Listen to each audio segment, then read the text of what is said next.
आप लोगों ने so somebody who is from commerce background, आपको शायद इसका आइडिया नहीं होगा, but we are studying vectors. ठीक है, so there are two things, one is scalar and the other thing is vector. ठीक है, so scalar has only the magnitude whereas vectors have direction also. ठीक है, तो magnitude and direction both.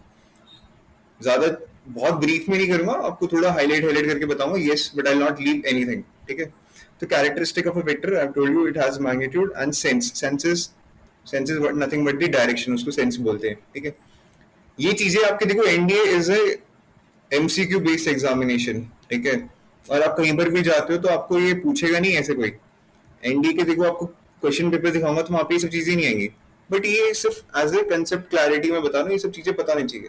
बहुत लोगों को सेंस पता नहीं होगा क्या होता है, बट अगर आप अच्छे क्या कहते हैं किसी भी चीज के बारे में अंडरस्टैंडिंग आना चाहते हो तो उनकी डेफिनेशन हर चीज आपको क्लियर होनी चाहिए, ताकि कभी कोई आपसे कुछ पूछे you can always resolve their doubts. So support, what is support? It is the line of infinite length of which the line segment is a part. ठीक है, तो एक लाइन इज इनफाइनाइट है ना, लाइन सेगमेंट होता है जो उसका पार्ट होता है कुछ, तो सपोर्ट उस लाइन का जो पार्ट होएगा that is known as a support. ठीक है, तो ये जो वेक्टर है दिस इज सपोर्ट. ठीक है, बहुत जो चीज एम्फेसिस जो सच में काम की होगी मैं आपको उसके लिए बोलूंगा कि हाँ यार इसको इसको ध्यान से देखो, उस पर जोर डालो. Position vector of A point, this is important. ठीक है, position vector of A point P with respect to a fixed point say O, that is vector OP. The fixed point is known as the origin. तो जो हमारे जो coordinate axis होते हैं, ठीक है, अभी हम सिर्फ एक्स वाई प्लेन की बात कर रहे हैं, तो एक्स वाई प्लेन की बात करेंगे तो सिर्फ हमारे आई एंड जे यूनिट वेक्टर्स की बात आएगी. लेकिन अगर मैं यहाँ पे जेड वाला जो 3 डायमेंशनल कोऑर्डिनेट एक्सिस की बात करता हूँ तो वहाँ पे हमारा के यूनिट वेक्टर भी आ जाएगा. ठीक है, so this is the origin. So if we have a point P, अगर ये पॉइंट P सिर्फ एक्स वाई प्लेन में है तो this is the position vector of point P. ठीक है, तो इसके जो भी कोऑर्डिनेट्स रहेंगे वो O से मेजर करे जाएंगे. लेकिन अभी पता है सीन क्या है, अगर हम O से मेजर कर रहे हैं तो इट इज लाइक, इसको देखो यहाँ पे डिनोट कैसे कर रखा है, सी पोजीशन वेक्टर ऑफ सम कोई भी पॉइंट का. देखो जैसे PQ है, ठीक है, अगर यहाँ पे ही मैं Q लेके आ जाता हूँ तो अगर मेरे को PQ का पोजीशन वेक्टर बताना है तो इसको ऐसे रिप्रेजेंट कर रखा है, it is PO plus OQ.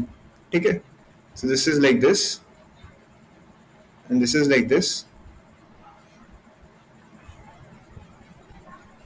and जैसे आप लिखते हो if you are writing OP so it means that इसकी direction is from O to P. ठीक है, if you are writing at OP, so this is very important. I have told you vectors में direction is very very important, तो इसका आपको खास ध्यान रखना है.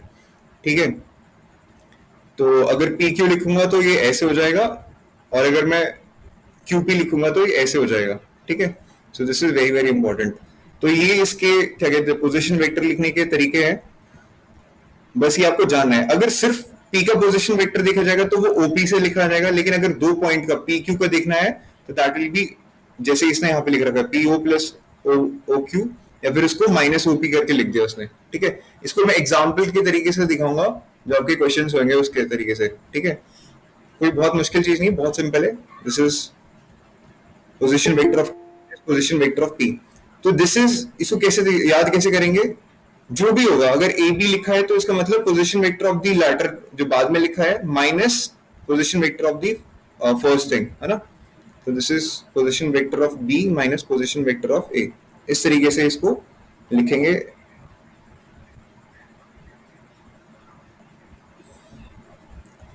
अभी देखो कोलिनियर पॉइंट्स आएगा, और मैं आपको बता रहा हूँ ये सारी बेसिक चीजों से ही आपके क्वेश्चंस बनते हैं. अगर आप लोग मेरे को चाहते हो तो मैं आपको तुरंत अभी इसके बाद ही मैं दिखा सकता हूँ कि ये आपका इंडिया के प्रीवियस ईयर क्वेश्चन पेपर्स है और सेम चीजें पूछ रखी है. कोलिनियर पॉइंट्स, कोई भी पॉइंट, ठीक है, लाइक ऑब्वियस ही बात है, 2 points are always collinear. Collinear का मतलब they lie on a straight line. ठीक है, तो 2 पॉइंट तो हरदम स्ट्रेट लाइन फॉर्म करेंगे, बट इसलिए इसकी कंडीशन होती है ग्रेटर देन 2 पॉइंट्स. तो it's like greater than equal to 3 points. ठीक है, तो we any 3 points A, B, C are collinear if A, B, B, C are collinear vectors. तो अभी अब ध्यान से देखो, ये जो ए बी सी इसने बोला है, ये 3 पॉइंट्स बोले आपके, पॉइंट्स। लेकिन यहाँ पर क्या बोला है इसने, A B and B C are collinear vectors. तो इसका मतलब अगर ए बी की बात कर रहा है तो इसने क्या करा है, पहले position vector of B minus position vector of A, और वैसे ही उसने बी सी लिखा है तो सी माइनस बी। तो ये इसने ऐसे फॉर्म करा है। आपको अभी क्वेश्चन पीवाई को दिखाऊंगा, सिमिलर ऐसे ही, ठीक है। इसका कोलिनियर वेक्टर है तो A B is equal to lambda times B C for some non zero scalar. अगर इस इक्वेशन में you can represent any 3 points, then those 3 points are known as collinear points. If you don't believe this, I will show कि आपका अभी अभी का जो previous question paper है उसमें सेम क्वेश्चन पूछा गया है, ठीक है। And I want all of you to answer it. मैंने आपको कंसेप्ट बताया अभी, ये देखो, where is this, 94, question number 94। Tell me the answer of question number 94, कौन बताएगा?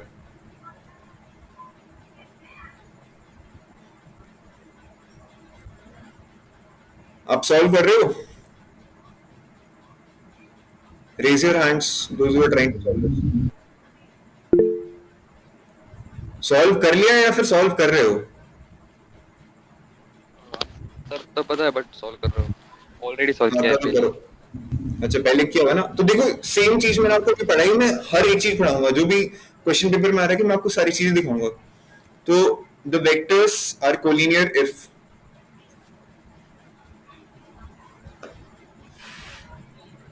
दिस वेक्टर, अगर मैं इसको बोलूं तो this is with respect to the origin, this is with respect to the origin, this is, अगर इसको आप ए मान लो, इसको बी मान लो, इसको सी मान लो, तो आपको कुछ नहीं करना है, ए बी और बी सी निकालो। ए बी और बी सी मैंने आपको बताया था कैसे निकालना है, B minus A, C minus B, और A B is equal to lambda times B C लिखो, you will get a relation. अभी जैसे जो बीटा है ये आई कैप यानी कि एक्स वाले उसमें है, तो ऑब्वियस सी बात है कि आपको वाई वाले से यानी कि जे जे कैप वाले से आपको लैम्डा की वैल्यू निकलेगी, उसको आपको एक्स वाले से कोरिलेट करके आपको आंसर निकालना है। Kritika, option A. Okay, Kritika has said option A. Let us hear out some other options as well. Atmaj, you can comment your answers. Write your answers in the message. Aditya has said -40. बहुत simple है, अभी दिखाया मैंने आपको what is collinearity, और उसी से ही option C. Yes Aditya, I can see -40 is option सी।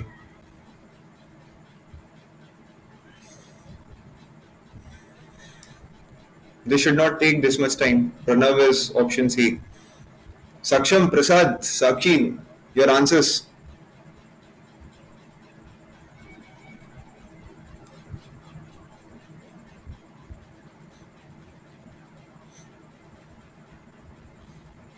इस चैप्टर का after we are done you will never ever leave single question. कभी भी आपका इंडिया के पेपर में बैठोगे, सबसे पहले ये 5 क्वेश्चन ढूंढोगे आप वेक्टर्स के, और बोलोगे भाई इनको सबसे पहले निपटाता हूं मैं, और पांचों के पांचों question you will do bang on. 6 आ रहे तो 6 के 6 करोगे, you will not leave even a single question. It is that easy chapter, ठीक है। To sail through maths I have told you 40 questions correct कर दो, you will easily sail through the maths cut off. But two S, S मतलब समझ रहे हो, 550 plus 600 के आसपास स्कोर लाना है, जो कि मैं चाहता हूँ मेरा हर एक स्टूडेंट आफ्टर 5-6 मंथ्स उसका इतना पोटेंशियल हो जाए। तो आप कोशिश करना 80 क्वेश्चंस तक करने का, तो 200 प्लस लेके आ जाओगे। बट आई विल से 175 180 is also a decent score, मतलब that is a good score, ठीक है। अरे आंसर नहीं आया अभी तक, सक्षम एंड साक्षी, प्रसाद तेरा भी।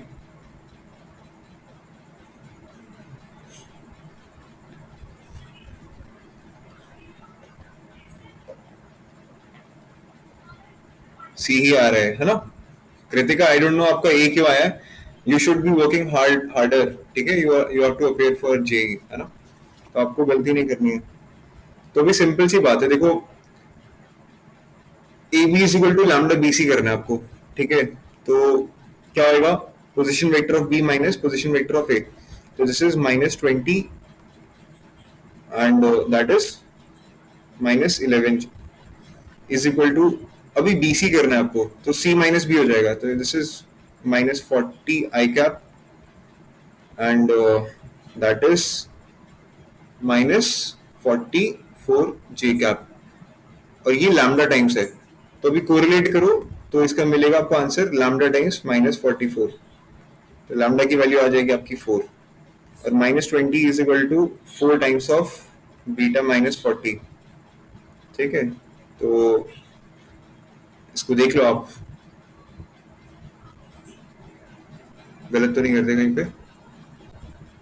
सॉरी 1/4 है ना, हाँ sorry, this is lambda is 1/4, so this is 1/4, so this is -80 is equal to beta -40, so beta की वैल्यू इज -40। ठीक है, this is that easy question. तो ये थोड़ा आप देखो, अभी मैंने आपको ये क्वेश्चन दिखाया है, बाकी क्वेश्चन भी अभी धीरे धीरे करके आपको दिखाऊंगा कि जो हम पढ़ रहे हैं वहीं से ही आ रहे हैं सारे के सारे क्वेश्चन।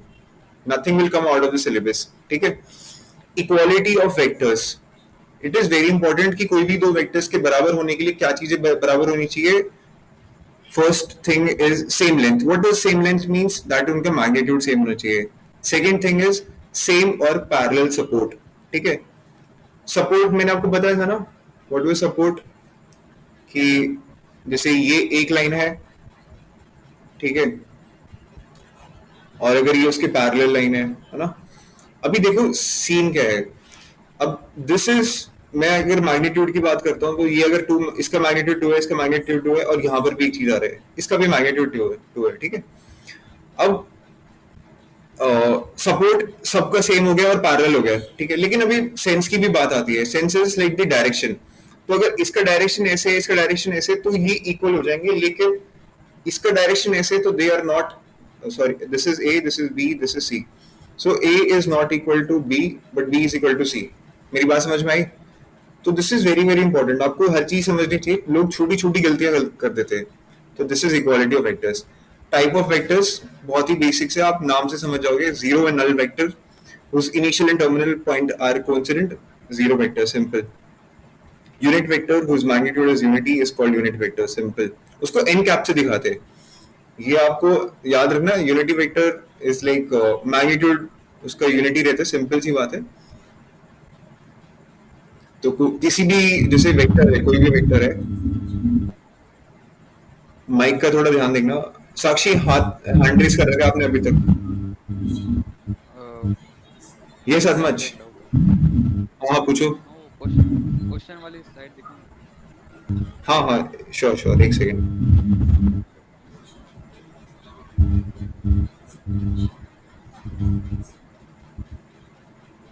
यस। हाँ तो वो जो आप आपने इक्वेट किया है ना, हाँ, हाँ तो वो इक्वेट कैसे किया मुझे वो ये मैंने अभी अभी बताया था, कोलिनियरिटी के। माइक ऑफ कर लो, माइक ऑफ कर लो। मैंने कोलिनियरिटी की कंडीशन बताई थी कि A B is equal to lambda time B C होता है। ठीक है, अभी मैं बता रहा हूँ इसको, देखो चलो इसको और अच्छे से एक्सप्लेन करता हूँ। ठीक है, तो अभी दिस इज अ वेक्टर, इसका मैग्नीट्यूड इज कुछ भी मैग्नीट्यूड होगा। ठीक है, तो कोलिनियरिटी के लिए इस कंडीशन क्या बताया था, मतलब कि वो सेम लाइन पे लाई करता है, सेम सपोर्ट पे लाई करता है। ठीक है, या पैरेलल सपोर्ट पे, जो भी है।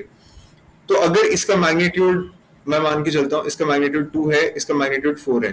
ठीक है, this is A vector, this is B vector.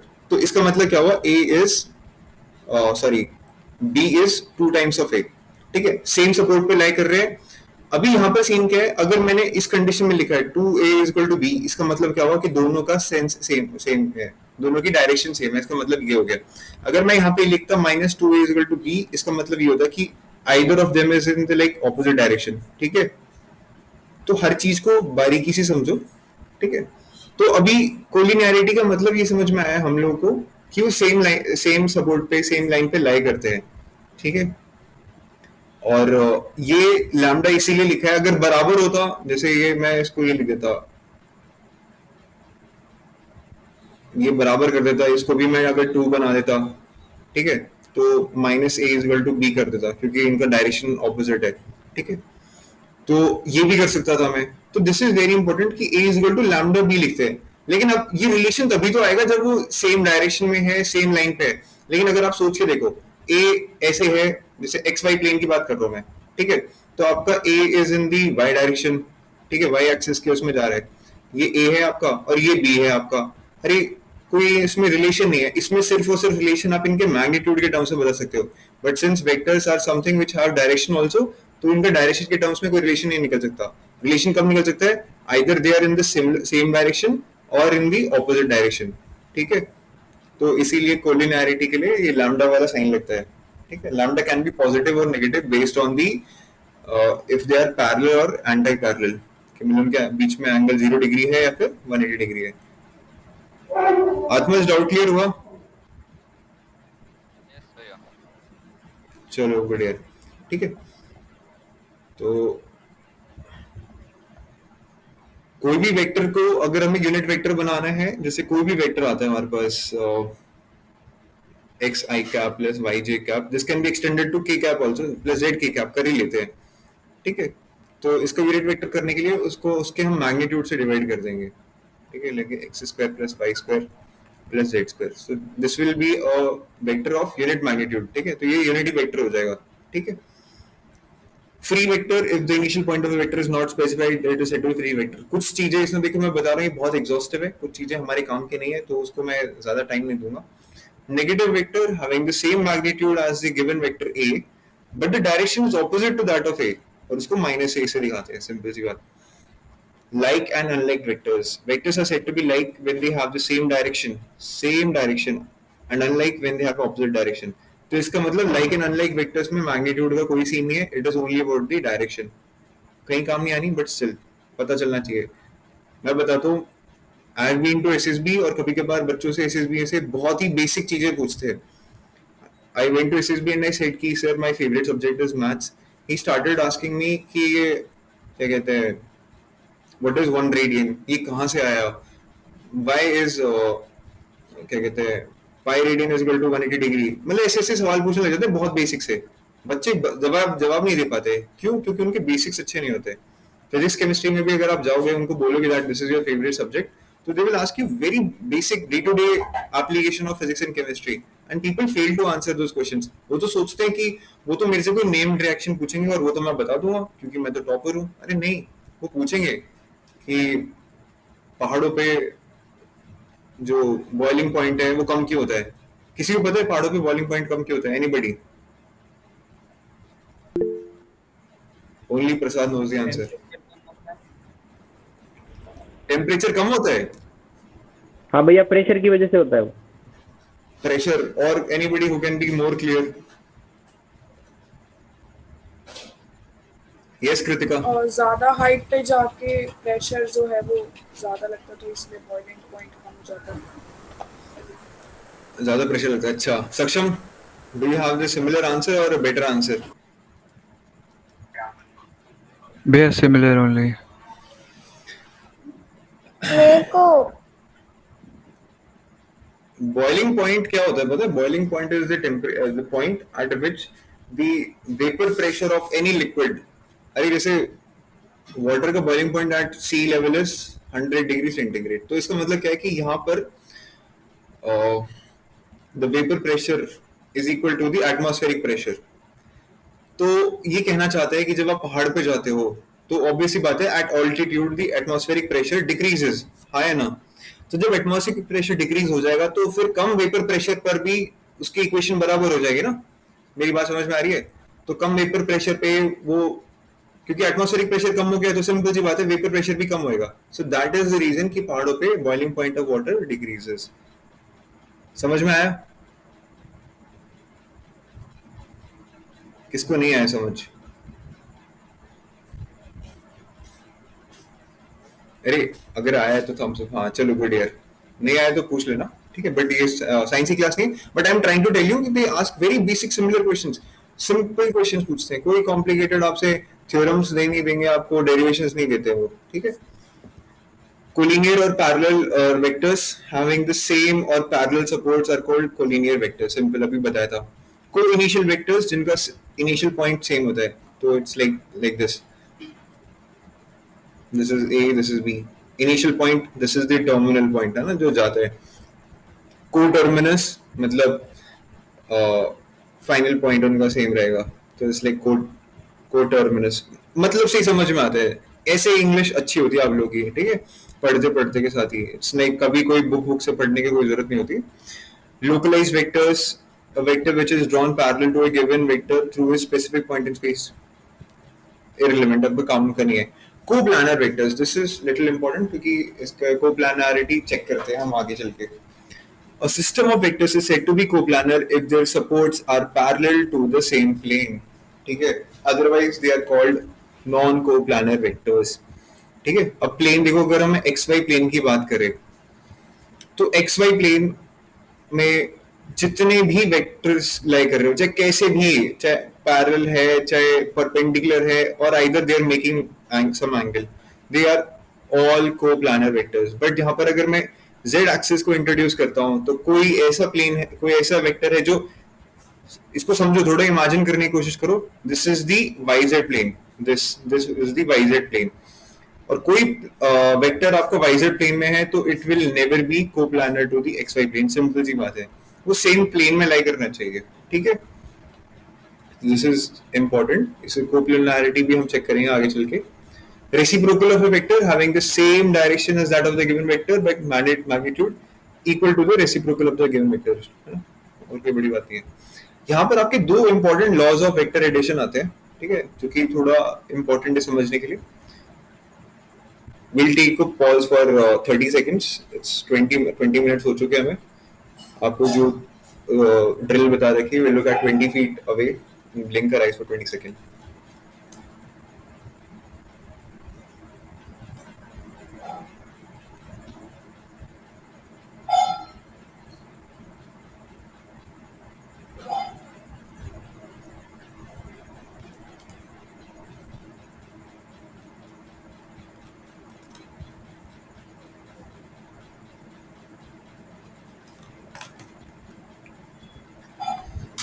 So first is the triangle law of vector addition.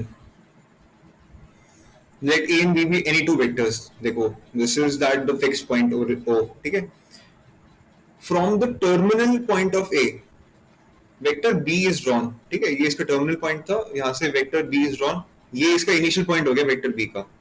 Then the vector from initial point O to the terminal point of B, इसको हम denote करते हैं as the sum A plus B. ठीक है, this is known as the triangle law of vector addition. When the sides of a triangle are taken in order, the resultant will be AB plus BC plus CA is equal to 0. अभी क्या scene कह रहे हैं? से अगर हम एक triangle बना देते हैं A, B, C, तो AB का मतलब क्या हुआ? अभी मैंने आपको बताया था, ये डायरेक्शन डिनोट करता है. अगर वेक्टर्स की बात करें तो AB का मतलब इसकी डायरेक्शन ऐसे हो गई, BC is this, CA is this. So this, इसका मतलब ये इसके जीरो, इसका जीरो है. ठीक है, क्यों है अभी इसको देखते हैं हम.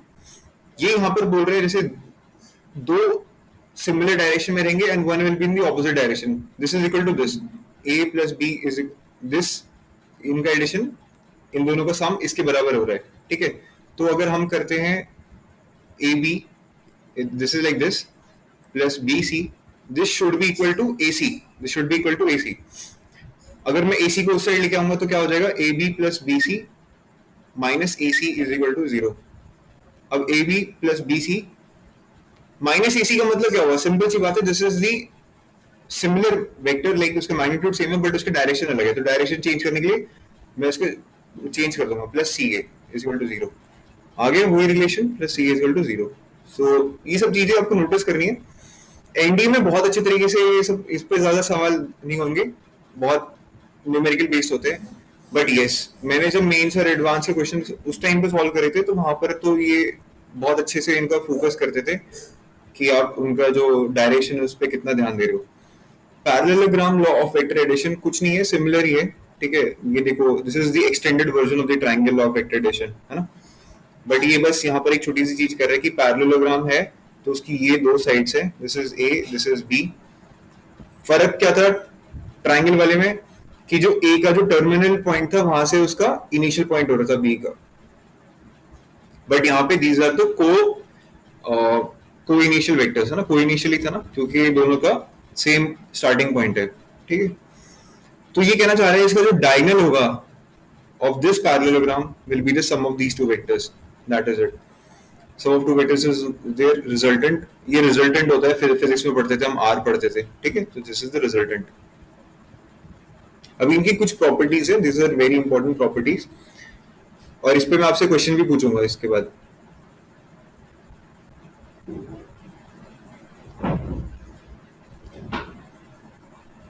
प्रॉपर्टीज ऑफ वेक्टर एडिशन, और आपको एक चीज दिखाऊंगा मैं, ये जो प्रॉपर्टीज होते हैं हम लोग इनको नेग्लेक्ट कर देते हैं। आई शो यू कि आपके ऐसे ही as it is word by word आपके प्रीवियस ईयर क्वेश्चन पेपर में आ रखे हैं ऐसे क्वेश्चंस जो कि प्रॉपर्टीज के ऊपर है स्ट्रेट, ठीक है। A B C be three vectors, then commutative property hold करता है, ठीक है। एक क्लोजर प्रॉपर्टी भी होती है, ठीक है, वो एक्स्ट्रा होती है, मैं बताऊंगा आपको क्या होती है वो। तो कम्यूटेटिव का मतलब a plus B is equal to B plus A, ठीक है, तो ये तो होल्ड करती है। अब ये basically properties of vector addition है, इस चीज को याद रखना। ये जो भी प्रॉपर्टीज होती है ये एक क्या कहते हैं, एक ऑपरेशन पे वैलिड होती है, ठीक है। अपने मैट्रिसेस में भी पढ़ोगे, जब हम मैट्रिक्स करेंगे तो मैट्रिक्स एडिशन भी आएगा और मैट्रिक्स मल्टीप्लिकेशन भी आएगा। सो यू विल फाइंड कि वहां पर कम्यूटेटिव होल्ड नहीं करता, मैट्रिक्स कम्यूटेटिव होल्ड नहीं करता है, यानी कि A B is not equal to B A always. अरे हाँ है ना, पता है इस बात का, सिंपल सी बात है ये तो, है ना, ठीक है। तो वहां पर हम मैट्रिक्स वाले में प्रॉपर्टीज बहुत अच्छी आती है, मतलब उसमें तो मजा आता है सॉल्व करने में, उनको मैं सॉल्व करके दिखाऊंगा सारी प्रॉपर्टीज को, ठीक है। अब a plus B plus C is equal to A plus B plus C, मतलब कहने का है कि पहले दो को आपने ऐड करा या फिर इन दो को ऐड करा तो वो भी इक्वल होगा, this is associativity. And what is identity, identity का मतलब क्या है कि उसमें मैं क्या ऐड करूंगा, so I get the same value, तो ऑब्वियसली बात है it is zero. And what is inverse, कि मैं उसमें क्या ऐड करूंगा, उसमें क्या ऐड करूंगा तो आई गेट दी आइडेंटिटी। तो आइडेंटिटी ए थी, जीरो थी हमारी, है ना, दिस वाज द आइडेंटिटी। तो उसका इनवर्स निकालने के लिए सिंपल सी बात है, this is the minus of this, ठीक है।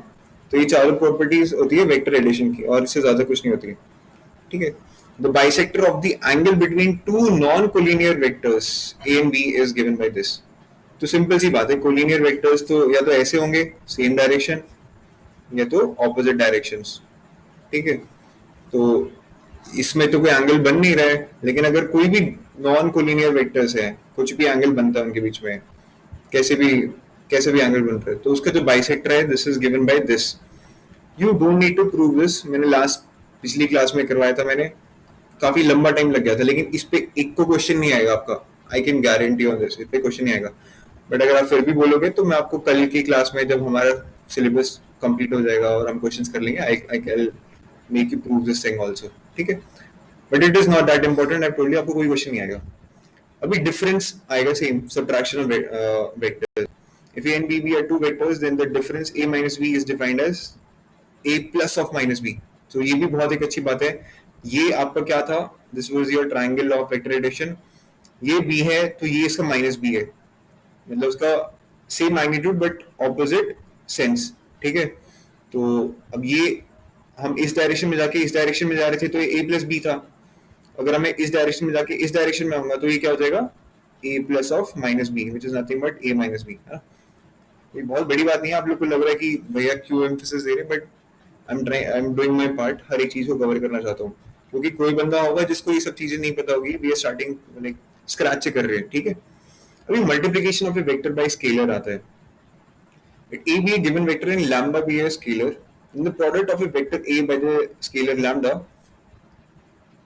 is called the multiplication of vector by scalar, ठीक है। अब इसकी भी कुछ प्रॉपर्टीज आती है, तो ये कहना चाह रहे हैं इनका जो अगर हम मैग्नीट्यूड लेंगे उसको हम इस तरीके से भी लिख सकते हैं, ठीक है।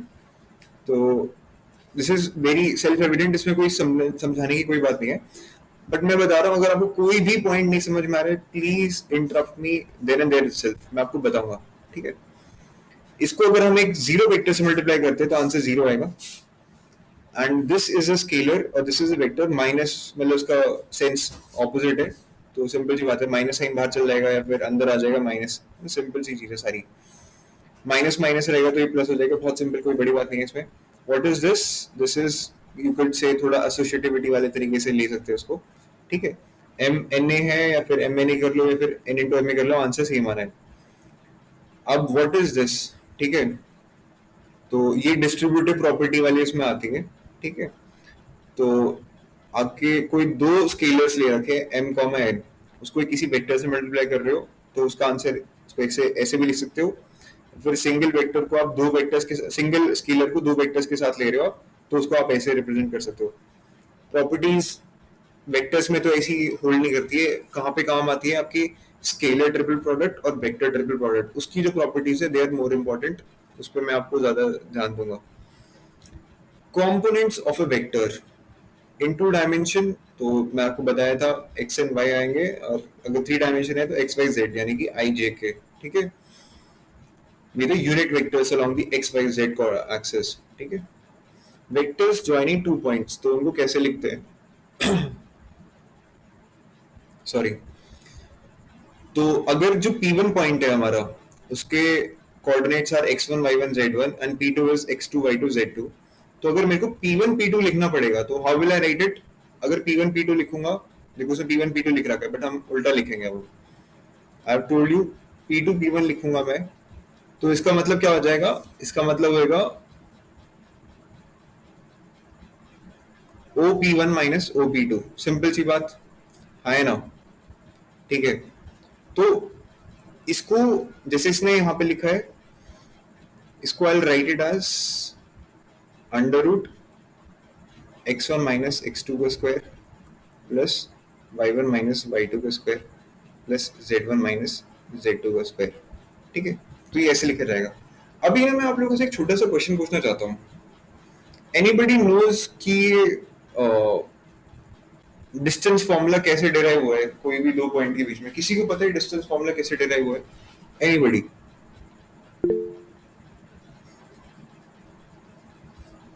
हाँ कृतिका बताओ. भैया इसमें ना हाइपोटेन्यूज वाला फॉर्मूला लगा है. हाँ Prasad, you also had the similar answer. हाँ भैया, ओरिजिन से डिस्टेंस लेके उनमें राइट एंगल ट्रायंगल बनता है. हाँ बढ़िया, बराबर बराबर, सही है. उसके ठीक है, हाँ गुड यार, गुड गुड. ठीक है, तो ये हाइपोटेन्यूज ही है. ठीक है, एंड अगर आप ध्यान से देखो तो उसमें भी हम ऐसे ही करते थे, लाइक बेस का स्क्वायर प्लस हाइट का स्क्वायर, और इससे हम हाइपोटेन्यूज की वैल्यू निकालते थे. तो this is similar thing only. ठीक है, बट आपको ये चीज याद करनी है, इससे ज्यादा आपको कुछ याद करने की जरूरत नहीं है. बट मैं बताना चाह रहा हूँ कि थोड़ी छोटी छोटी चीजें आप खुद पे सोचना चाहिए. हमारे अंदर क्यूरियोसिटी लेवल बड़े होते जाते, जबकि खत्म होते जाते, जबकि ऐसा होना नहीं चाहिए. बढ़ते रहना चाहिए बट होता नहीं है. हम लोग तो जो चीजें हमें पढ़ाई जाती है, रटवाई जाती है, हम वो कर लेते हैं.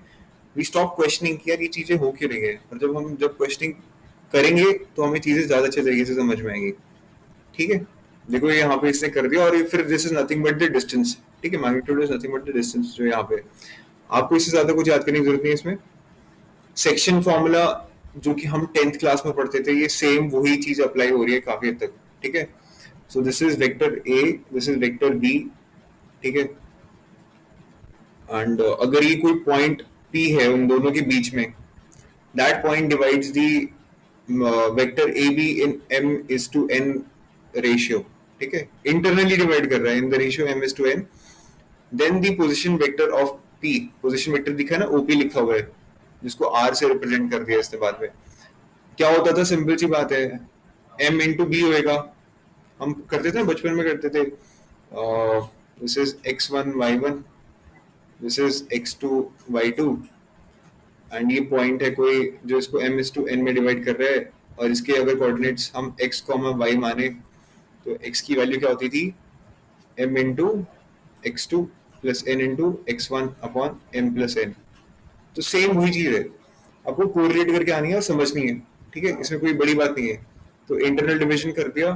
Position vector of a mid point of a, b is a plus b by 2. Very simple, m और n की वैल्यू 1 1 हो जाएगी, है ना. एक्सटर्नल डिवीजन की सेम वही चीज है. ठीक है, इसमें बस आपको थोड़ा साइन में देखना पड़ेगा. तो जस्ट अ सेकंड, नेक्स्ट थोड़ी यार आवाज का देखना यार प्लीज, रिकॉर्ड कर रहा हूँ मैं.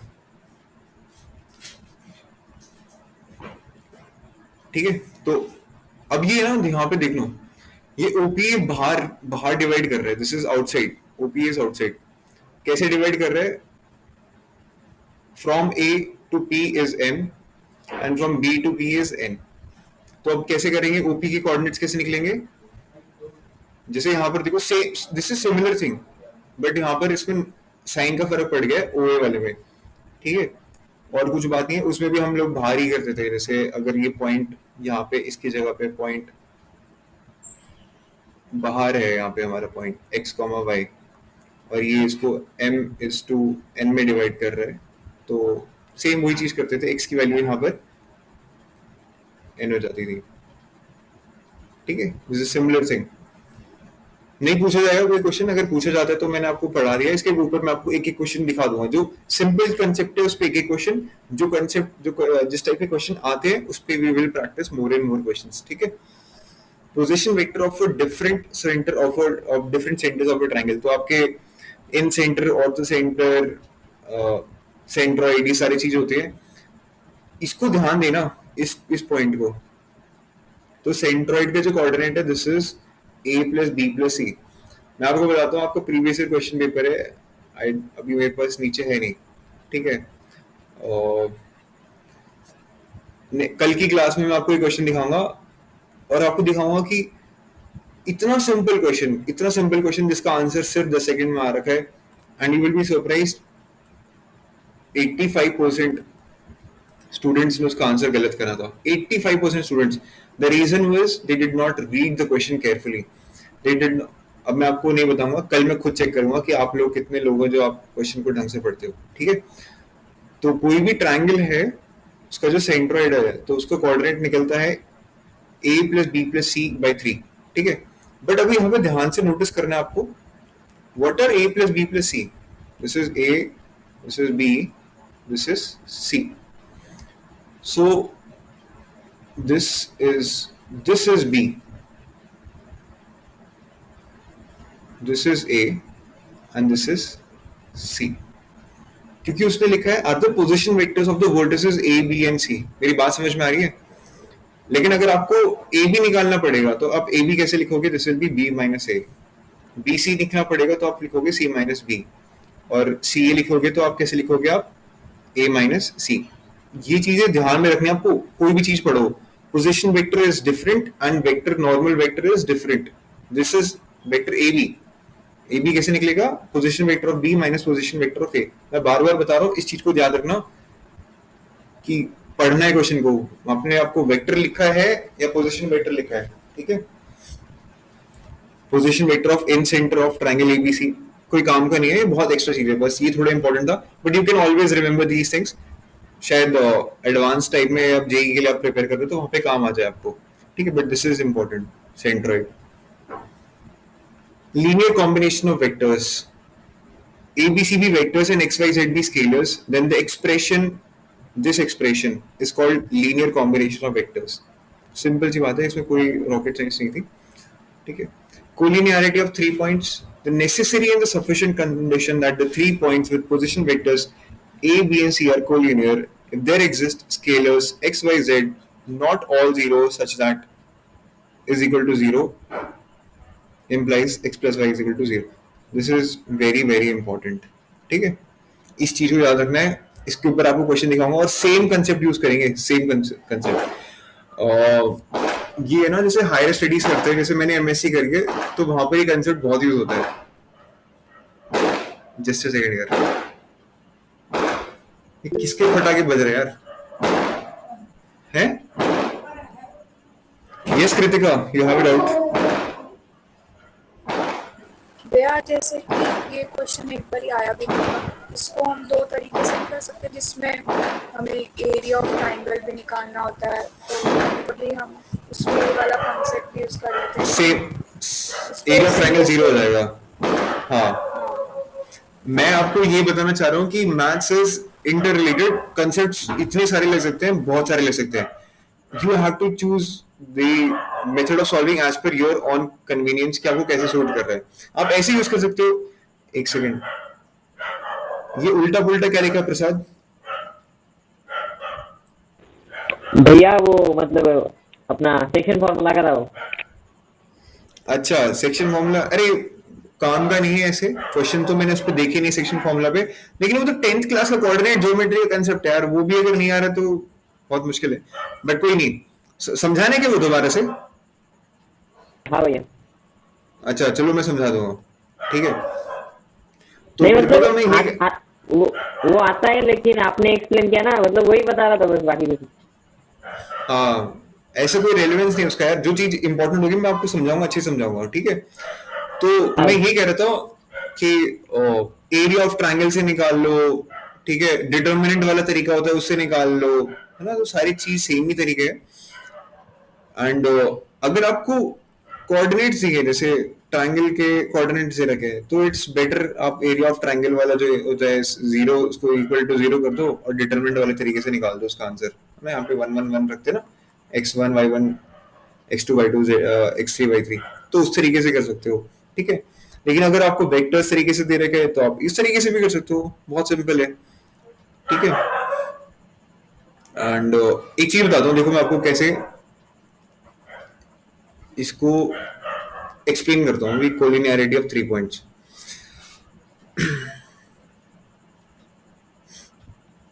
अगर ये आपकी एक क्या कहते हैं सपोर्ट है, ठीक है, इस पे हमारा एक वेक्टर है ए, इसकी मैं मैग्नीट्यूड 1 मान लेता हूँ।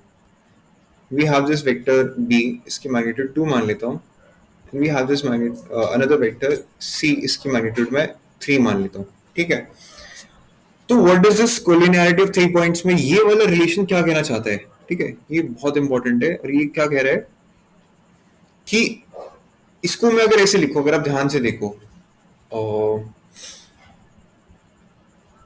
हम केसेस डिस्कस करते हैं, अगर मैं ये बोल रहा हूँ कि this is in this direction, this is in this direction and this is in this direction, तो can I say minus of A minus of B plus C is equal to zero, हाँ है ना, मैं लिख सकता हूँ।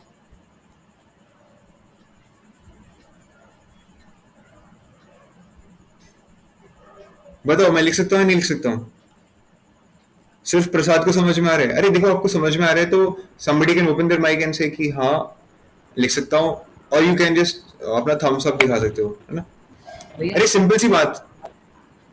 हाँ हाँ प्रसाद, हाँ आदित्य पूछो। अब हाँ भैया, सी का मैग्नीट्यूड 3 है, और इन ए और बी का मैग्नीट्यूड मिला के भी 3 है, तो हाँ सी और का सेम मैग्नीट्यूड डायरेक्शन प्लस में, में, और हाँ सेम डायरेक्शन डायरेक्शन की में वजह तो से मैंने, चेंज हो। हाँ इसलिए मैंने माइनस माइनस लिख दिया, तो माइनस माइनस लिखने से क्या हो जाएगा कि ये इनका ऐसे साइन हो जाएगा और इसका ऐसे साइन है, तो वो तीनों को ऐड करके जीरो हाँ होएगा, ठीक है। हाँ अभी अभी देखो, अभी अभी और क्या कर सकते हैं हम, और आई कैन राइट दिस, इसको और भी ऐसे a plus B minus C is equal to zero सकते हैं। लेकिन अगर मैं इनके, अगर हम इनके जो कोफिशिएंट देखें, what are the coefficient, if I can write it as X A plus Y B plus Z C, you will notice कि नाइदर ऑफ, इसमें लिखा है नॉट ऑल जीरो। अगर सारे के सारे भाई एक्स वाई जेड जीरो हो गए, सारे के सारे जीरो हो गए, तो ऑब्वियस सी बात है this relation will always satisfy, है ना, सिंपल सी बात है। बट ये कह रहे हैं नॉट ऑल जीरो, तो दो जीरो हो सकते हैं लेकिन तीसरे वाले का जीरो नहीं होना है एट एनी कॉस्ट, मतलब वो एक तो एटलीस्ट नॉन जीरो रहना ही चाहिए। तो यहाँ पे तीनों के तीनों हमारे नॉन जीरो थे, एक्स की वैल्यू थी -1, वाई की वैल्यू -1, जेड की वैल्यू 1 थी। तो अगर हमारे कोई भी नॉन जीरो स्केलर्स पे डालने पे ये रिलेशन की वैल्यू जीरो आ रही है, तो इसका मतलब these three vectors are collinear, ठीक है। लेकिन अगर मैं आपको ऐसे दिखा देता हूँ क्या कि और वैल्यूज पुट करते हैं, ठीक है, तो अगर मैं ए को मैं पुट कर देता हूँ एज इसका मैग्नीट्यूड पुट कर देता हूँ, आप देखें ना रिलेशन निकलेगा, पक्का निकलेगा, ठीक है, बट कोई भी वैल्यू निकलेगी, बट निकलेगी। अगर मैं इसके वैल्यू 2 रख लेता हूँ, ठीक है, बी की वैल्यू रख लेता हूँ कुछ भी रख लो, 5 रख लेता हूँ, ठीक है, और सी की वैल्यू रख लेता हूँ मैं, सी की वैल्यू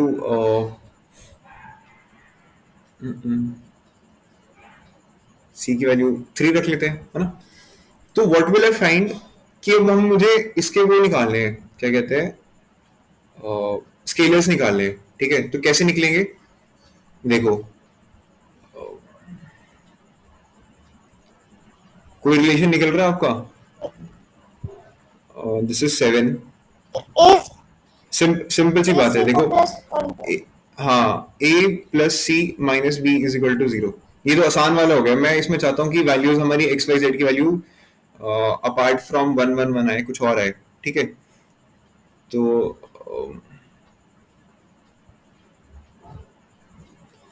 दिस इज, मैं इसको 9 पुट कर देता हूँ. ठीक है, इसको अगर मैं 9 पुट कर देता हूँ, you will find that 2a plus b minus c is equal to 0. समझ में आया? This will be 4, that will be 4 plus 5 और वो 9 माइनस 9 हो जाएगा. तो x की वैल्यू हमारी 2 आ रही है, y की वैल्यू 1 आ रही है और z की वैल्यू -1 आ रही है. ठीक है, तो आपने देखा ये तीनों के तीनों नॉन जीरो वैल्यूज थी और ये इस रिलेशन में पुट करने पे आंसर 0 आ रहा है. तो ये कोलिनियर वेक्टर्स हो गए. अगर कोई भी ऐसे तीन वैल्यूज पुट करते हो और आपका आंसर नॉन जीरो आता है, मतलब इट्स नॉट इक्वल टू 0, तो इसका मतलब दे आर नॉट कोलिनियर. इसको मैं और एग्जांपल्स के तरीके से दिखाऊंगा. ये आदित्य, भैया एक बार रिपीट कर दीजिए ना, समझा नहीं. हाँ, कोई नहीं. मैं ये कहना चाह रहा हूँ, अगर किसी भी रिलेशन में, ये वाला रिलेशन है, ठीक है, इसमें अगर मैं एक्स वाई जेड की वैल्यू जो कि नॉन जीरो वैल्यूज होनी चाहिए, at least 1 should be non zero, अगर मैं पुट करके उस रिलेशन में अगर आंसर 0 लेके आ रहा हूँ, तो इसका मतलब A B and C are collinear vectors. लेकिन कोई भी वैल्यू पुट करता हूं मैं एक्स वाई जेड की, कोई भी वैल्यू पुट करता हूं, नॉट ऑल 0, इसका मतलब तीनों के तीनों एक साथ 0 नहीं हो सकते. और उसके अलावा कोई भी वैल्यू पुट करता हूं, लेकिन मेरा अगर आंसर ए बी और सी वाला इस रिलेशन में 0 नहीं आता है, तो इसका मतलब they are not collinear vectors. मेरे पास अभी एग्जांपल्स नहीं है, मतलब एक सेकंड ना.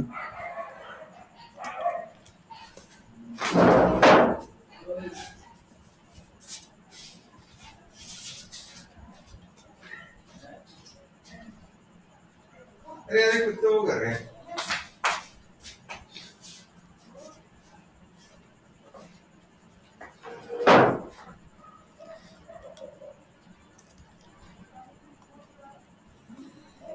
ठीक है, तो इस चीज को याद रखना. मैं इसको ना क्या कहते हैं, इस पे मैं लिख लेता हूँ. कल आपको मैं कोलिनियर के एग्जांपल्स लेके आऊंगा. मैं आपको 3-4 एग्जांपल्स लेके आऊंगा. आपको एग्जांपल से अच्छे क्लियर याद रहेगा कोलिनियर एग्जांपल्स. ये भी लेके आऊंगा कि हाँ ये कोलिनियर प्रूव हो रहे हैं, और ये भी लेके आऊंगा कि कोलिनियर प्रूव नहीं हो रहे हैं. ठीक है, तो ये एग्जांपल्स लेके आऊंगा, उससे आपको बेटर समझ में आएगा. But this is an important relation. ठीक है, ये थोड़ा इंपॉर्टेंट है. Coplanarity of 4 points. The necessary and sufficient condition that 4 points with position vectors a, b and c, d are coplanar if there exist scalars not all 0 such that this is equal to 0. ठीक है, are said to be linear combination. जो linear combination हमने starting में पढ़ा था. तो collinearity of 3 points के लिए ये है, कोप्लानरिटी ऑफ 4 पॉइंट्स के लिए ये कंडीशन है. ठीक है, सिमिलर कंडीशन अगर आप ध्यान से देखो तो. ठीक है, not all 0 at a time. ठीक है, तो कोप्लानरिटी के लिए भी हम कोप्लानरिटी के तो इतना क्वेश्चन नहीं आते. ठीक है, लेकिन अगर आप बोलो तो मैं कल उसका एक या दो एग्जांपल उसके भी लेके आ जाऊंगा. ठीक है, linear and dependent and independent system of vectors. अब ये जो था इसको याद रखना है आपको बात. ठीक है, लीनियरली डिपेंडेंट होता है और एक लीनियरली इंडिपेंडेंट होता है. ठीक है, तो जो लीनियरली डिपेंडेंट होता है, system of vectors is said to be linearly dependent if there exists scalar not all 0 such that this is equal to 0. तो linearly dependent जो vectors रहेंगे उसमें condition क्या रहेगी? non collinear points. ठीक है, और जो linearly independent रहेंगे they are non coplanar. ठीक है, मैं बताता हूँ कैसे. जैसे अगर आपने यहां पे रिलेशन देखा था, दिस रिलेशन, तो what you can do is C को आप लिख सकते थे 2a प्लस बी. ठीक है, सी को आप 2a प्लस बी की तरफ से लिख सकते थे. तो इसका मतलब क्या दिख रहा है कि C is linearly dependent on A and B. कि अगर मैं x की वैल्यू 2 पुट कर देता हूं, y की वैल्यू 1 पुट कर देता हूं, तो मेरा एक रिलेशन निकल जाएगा c का इन terms of a and b. तो इसका मतलब क्या हो गया कि c is linearly dependent on a and b. और जब लीनियरली डिपेंडेंट है तो इसका मतलब क्या हो जाएगा कि वो सारे वेक्टर्स क्या हो जाएंगे, कोप्लानर वेक्टर्स। यहां तक समझ में आया? सिर्फ ये पॉइंट समझ में आया कि अगर जिसको भी अगर हम लीनियरली डिपेंडेंट कर सकते हैं जिन वेक्टर्स को, इसका मतलब क्या हुआ, those vectors are coplanar vector, collinear vectors, ठीक है। और लीनियरली इंडिपेंडेंट का मतलब क्या हुआ कि आपको x, y और z तीनों को जब जीरो पुट करोगे तभी जो लीनियर कॉम्बिनेशन वाली जो थी ना, दिस वाज लीनियर कॉम्बिनेशन, जब तक आप तीनों के जब तक सारे कोफिशिएंट आप जीरो नहीं करोगे तब तक वो लीनियर कॉम्बिनेशन वाली वैल्यू जीरो नहीं आएगी। तो जब लीनियरली इंडिपेंडेंट रहेगा तो इसका मतलब they are non collinear, they are non collinear. तो सेम उसके लिए ऊपर बात आती है। और एक चीज याद रखना, this is very very important, जैसे two points are always collinear. Similarly, two vectors are always, बताओ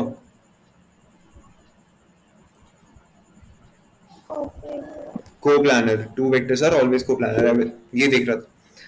अब आपको सीन क्या करना है, अभी आप ध्यान से देखो। तो अभी मैंने क्या बताया आपको, जब लीनियरली डिपेंडेंट रहेगा तो they will be collinear vectors, और लीनियरली इंडिपेंडेंट रहेगा तो they will be non collinear vectors, ठीक है। अभी इसमें बोल रहा है two non collinear vectors A and B are linearly independent, क्योंकि मैंने दिखाया लीनियरली इंडिपेंडेंट है तो उसके लिए क्या होना चाहिए, नॉन कोलिनियर होना चाहिए, ठीक है। और three non coplanar vectors, non coplanar बोल रहा है, they are also linearly independent, ठीक है। किसको समझ में नहीं आया ये पॉइंट? और more than three vectors are alwaysly linearly dependent, more than three vectors, ये वेरी वेरी इंपॉर्टेंट पॉइंट है, ये बहुत इंपॉर्टेंट पॉइंट है। रिलेशन निकल जाएगा, पक्का निकल जाएगा, ठीक है। किसको समझ नहीं आया ये पॉइंट मुझे बताओ, मैं फिर से बताऊंगा। ये अंडरस्टैंडिंग के लिए बता रहा हूँ, क्वेश्चंस आएंगे तो आप इसको और अच्छे तरीके से भी कर सकते हो। और मैं आपको एक क्वेश्चन दिखाऊंगा भी कि देखो ये क्वेश्चन मैंने इतने आसानी तरीके से करा, ये बहुत लंबा क्वेश्चन हो सकता था। बताओ किसको समझ नहीं आया ये पॉइंट? आगे सबको समझ में आ गए? अगर सबको समझ में आ गए तो सर, गिव मी।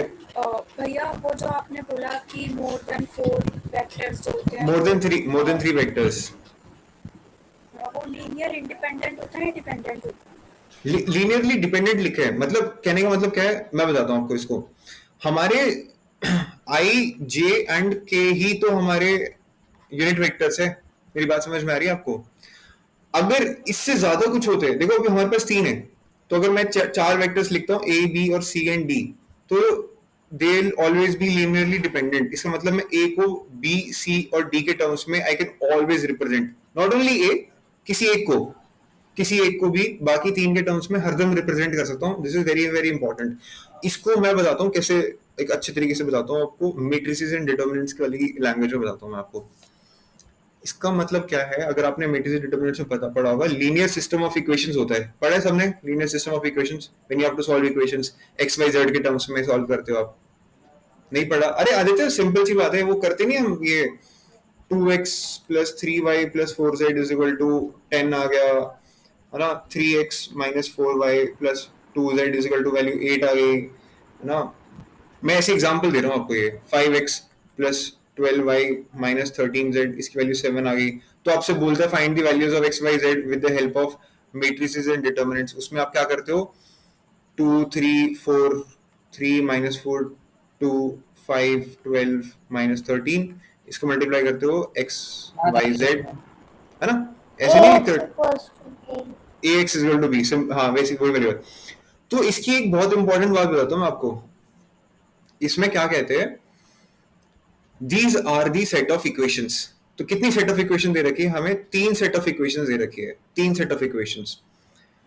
और हमारे पास कितने नंबर ऑफ अननोन वेरिएबल्स हैं? We have 3 unknown variables. तो जब number of equations is equal to number of variables,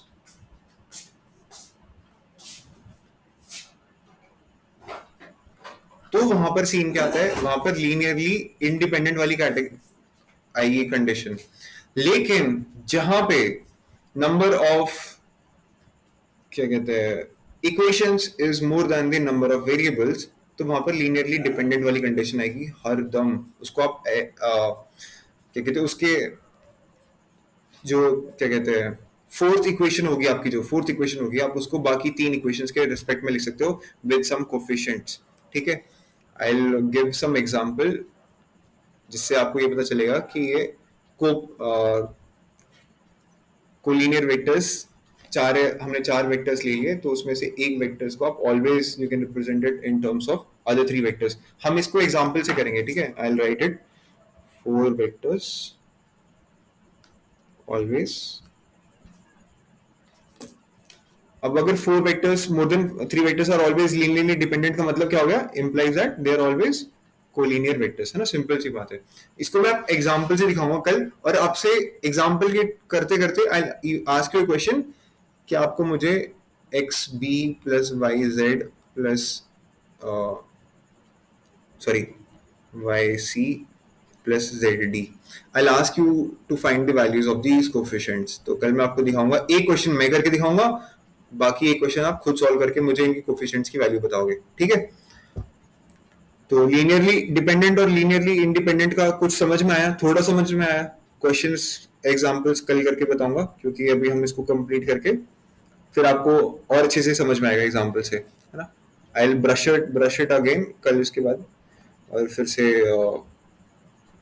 ये और अच्छे से क्लियर हो जाए कंसेप्ट। अभी हमारे scaler dot product, scalar triple product और दैट इज इट, है ना। फिर हमारा चैप्टर खत्म हो जाएगा। तो 10:30 तक हम क्लास करेंगे। तो एक सेकंड रुक जाओ, मैं देख लेता हूँ एक बार अगर वो क्वेश्चन अभी सॉल्व हो सकता है।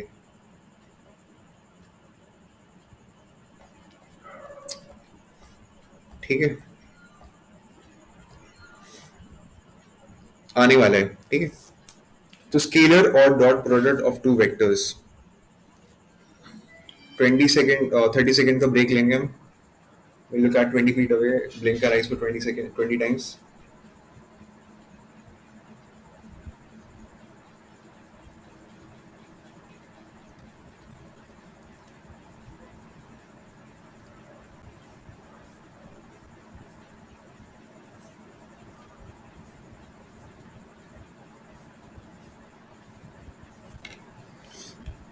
या तो हम ये कर सकते हैं कि आज पूरा थ्योरी पार्ट खत्म कर सकते हैं, 11 बज जाएंगे मैक्सिमम, उससे जल्दी करूंगा कोशिश, और कल हम सिर्फ और सिर्फ क्वेश्चंस पे फोकस करें, ठीक है। तो A and B are two non-zero vectors, then the scalar dot product of A and B denoted by A dot B is defined as the magnitude of A and B cos theta. Theta is the angle between the two vectors.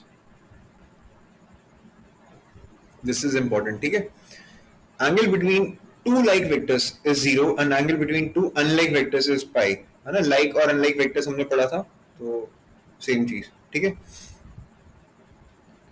If either of them is null vector, then the scalar product of the vector is 0. Simple सी बात है ना, इसमें कोई समझाने वाली बात नहीं है। जहां पर भी आपको समझने की जरूरत है और आपको लग रहा नहीं समझ में आया, प्लीज आप मुझे रोक सकते हो और पूछ सकते हो। If A and B are two unit vectors, then AB is this cos theta. Simple सी बात है, क्योंकि उनका मैग्नीट्यूड तो 1 हो जाएगा, है ना। cos theta है, तो this will be nothing but cos theta only.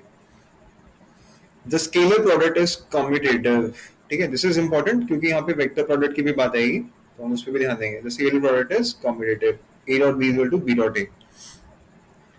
If I, J, K are mutually perpendicular unit vectors, then similar सी बात है, एंगल देख ही जाएगा अब उन सब के बीच में, ठीक है। तो this is I, this is J, this is K. आपको पता है cos थीटा, जब थीटा की वैल्यू 0 रहती है तो इसकी वैल्यू 1 रहती है, जब 90 रहती है तो इसकी वैल्यू 0 रहती है। तो I और J, I और K और J और K जो भी रिलेशन रहेंगे सारी की सारी वैल्यू 0 रहेंगी, लेकिन I, J, J और K इनकी वैल्यू 1 रहेगी, जो कि यहाँ पे दिख गया आपको, ठीक है। कोई डाउट यहाँ तक? किसी को डाउट? क्लियर है सबको? अरे थम्स अप कर दिया पूरे यार, थोड़ा समझ में आ जाएगा कि हाँ कोई दिक्कत नहीं है, ठीक है। The scalar product of vectors is distributive over vector addition. This is important, ठीक है। कि ये डिस्ट्रीब्यूट, ये इसको याद रखना, मैं आपको बता रहा हूँ कुछ चीजें याद दिला रहा हूँ कि आपको दिखाऊंगी यार ये सेम वर्बिटम एज इट इज आपके क्वेश्चन पेपर में पूछा जा रहा है। स्टिल पीपल आर कंफ्यूज कि यार ये कैसे हो रहा है, क्योंकि वो चीजों को थोड़ा या तो रट रहे हैं या फिर कुछ अलग चीज है, ठीक है। तो A dot B plus C is nothing but A plus B, A dot B plus A dot C, ठीक। ये क्या है, लेफ्ट डिस्ट्रीब्यूटिव है, दिस इज राइट डिस्ट्रीब्यूटिव, ठीक है, कोई बड़ी बात नहीं है इसमें। एंड ये रिलेशन तो हमने पहले भी देखा था, तो this is also easy. If A is this, उसको ऐसे रिप्रेजेंट कर रखा है, then A square is nothing but this, and इसको ऐसे मतलब इसकी मैग्नीट्यूड हो गया है ना? कोई बड़ी बात नहीं है इसमें। जो चीज नहीं समझ में आया आप मेरे को बोल सकते हो। एंगल बिटवीन टू वेक्टर्स, अब A dot B is nothing but magnitude of A into B into cos theta, तो कॉस थीटा की वैल्यू ऐसे निकल के आ जाएगी। और अगर हम ए वेक्टर को ऐसे रिप्रेजेंट कर रहे हैं, A I cap plus A two J cap plus A three K cap, और सिमिलरली बी को ऐसे रिप्रेजेंट कर रहे हैं, तो कॉस थीटा की वैल्यू ऐसे निकल के आती है, ठीक है। वेक्टर्स का कहीं ना कहीं थोड़ा बहुत रिलेशन आ जाता है आपका 3 डायमेंशनल ज्योमेट्री के साथ, थोड़ा बहुत रिलेशन आएगा, क्योंकि वहां पर भी लाइंस आती है, पॉइंट्स आते हैं, वो मैं आपको बता दूंगा कि थोड़ी बहुत चीज़ आपको क्या पढ़नी पड़ेगी। बट जब हम 3D पढ़ लेंगे ढंग से, तो सारे क्वेश्चन कर लोगे आप, सारे के सारे क्वेश्चन कर लोगे 3D के ही, क्योंकि कुछ कंसेप्ट, हल्का फुल्का कंसेप्ट वेक्टर के एक आध क्वेश्चन में आ सकता है, जो कि इस बार आया था 2023 के सेकंड वाले पेपर में आया था एक बार, नहीं तो उससे पहले नहीं आया था, ठीक है। उससे पहले सिर्फ वेक्टर्स के कंसेप्ट पूछे जाते थे। अभी सिंपल सी बात है, कंडीशन ऑफ परपेंडिकुलरिटी, परपेंडिकुलर कब होएगा, जो सिंपल सी बात है, दोनों के बीच में एंगल 90 डिग्री होएगा, और cos थीटा 90 डिग्री पे जीरो होता है, सिंपल। और 90 डिग्री करने के लिए क्या मतलब होएगा, अब जीरो का मतलब क्या हो गया, बताओ बताओ, एनीबॉडी जो मेरे को बताएगा। cos थीटा की वैल्यू, cos 90 की वैल्यू कितनी हो जाएगी, जीरो। और जीरो के लिए a और a अपॉन b के लिए जीरो का मतलब क्या हो गया, a1 b1 plus a2 b2 plus a3 b3, इसकी वैल्यू जीरो हो जाएगी, ठीक है। बीइंग नॉन जीरो वेक्टर्स, है ना। अभी देखो, projection and component of a vector on a line, projection of a on b is equal to a dot b cap, यानी कि a into unit vector of b, this is the meaning of projection, ठीक है। Projection of b on a, तो इसका मतलब जिसके ऊपर होता है प्रोजेक्शन, जिस वेक्टर के ऊपर होता है, तो उसका हम यूनिट वेक्टर लेते हैं, ठीक है। तो ये फॉर्मूला आपको, बस ये फॉर्मूला याद रखना है। अभी देखो, कंपोनेंट का तो वैसे कोई सवाल नहीं दिखा मैंने आज तक, बट प्रोजेक्शन के मैंने बहुत सवाल देखे हैं। मेरे टाइम पे भी इंडी के पूछे जाते थे, and I was like little surprise तो नहीं बोलूंगा, बट इस बार भी पूछा गया था एक क्वेश्चन, मैं आपको दिखाऊंगा अभी कौन सा क्वेश्चन पूछा गया था, ठीक है। तो इस तरीके से आप प्रोजेक्शन निकालते हो। और वेक्टर कंपोनेंट के लिए क्या कर रहा है ये, वेक्टर कंपोनेंट के लिए इज नथिंग बट जो डॉट प्रोडक्ट है जिस वेक्टर के ऊपर है, same similar thing is happening, ये क्या है, ये उसका a dot B upon magnitude of b into b cap, सेम वही चीज है अगर आप ध्यान से देखो तो, ठीक है। बट ये इसका कोई इतना खास मैंने रेलेवेंस देखा नहीं है। प्रोजेक्शन मैंने आपको बता दिया, इससे सिमिलर क्वेश्चन मैं आपको दिखाता हूँ अभी इस साल जो पूछा गया है, and I want each one of you to solve the question. What is the length of projection of the vector on this vector, जल्दी बताओ मेरे को आंसर। 49 50 हो गया, अभी 1 मिनट के अंदर आंसर बताना चाहिए, आपकी कैलकुलेशन बहुत फास्ट होनी चाहिए। This is a, this is b, all you have to do is a dot b cap, that is it। जल्दी बताओ क्या आएगा आंसर।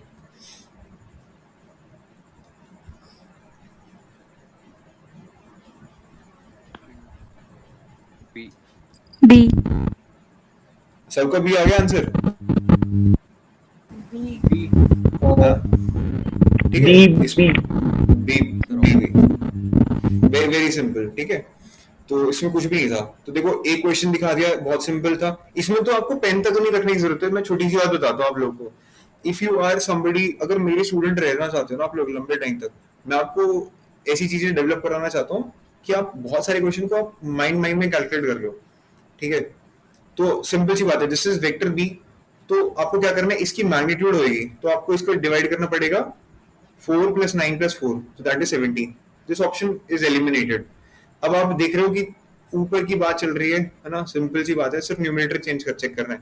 तो 1 into 2 plus 2 into 3 6, तो दिस इज 8, 8 minus 6 अगेन 2, है ना. तो मन में करने की कोशिश करो कैलकुलेशन.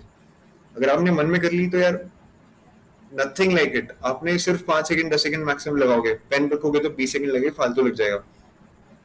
ठीक है, ये क्वेश्चन देख लिया हमने, 2 क्वेश्चन देख लिए, बाकी क्वेश्चन भी दिखाऊंगा अभी आपको. ये देखो, अभी हमने डॉट प्रोडक्ट पढ़ा है, डॉट प्रोडक्ट पढ़ा है, तो इसका आंसर बताओ जल्दी से.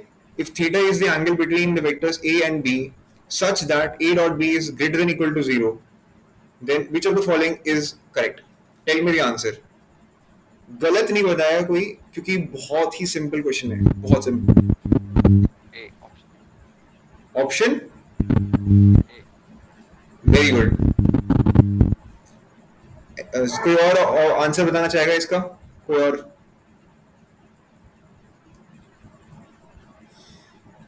अरे कोई और आंसर बताना चाहेगा?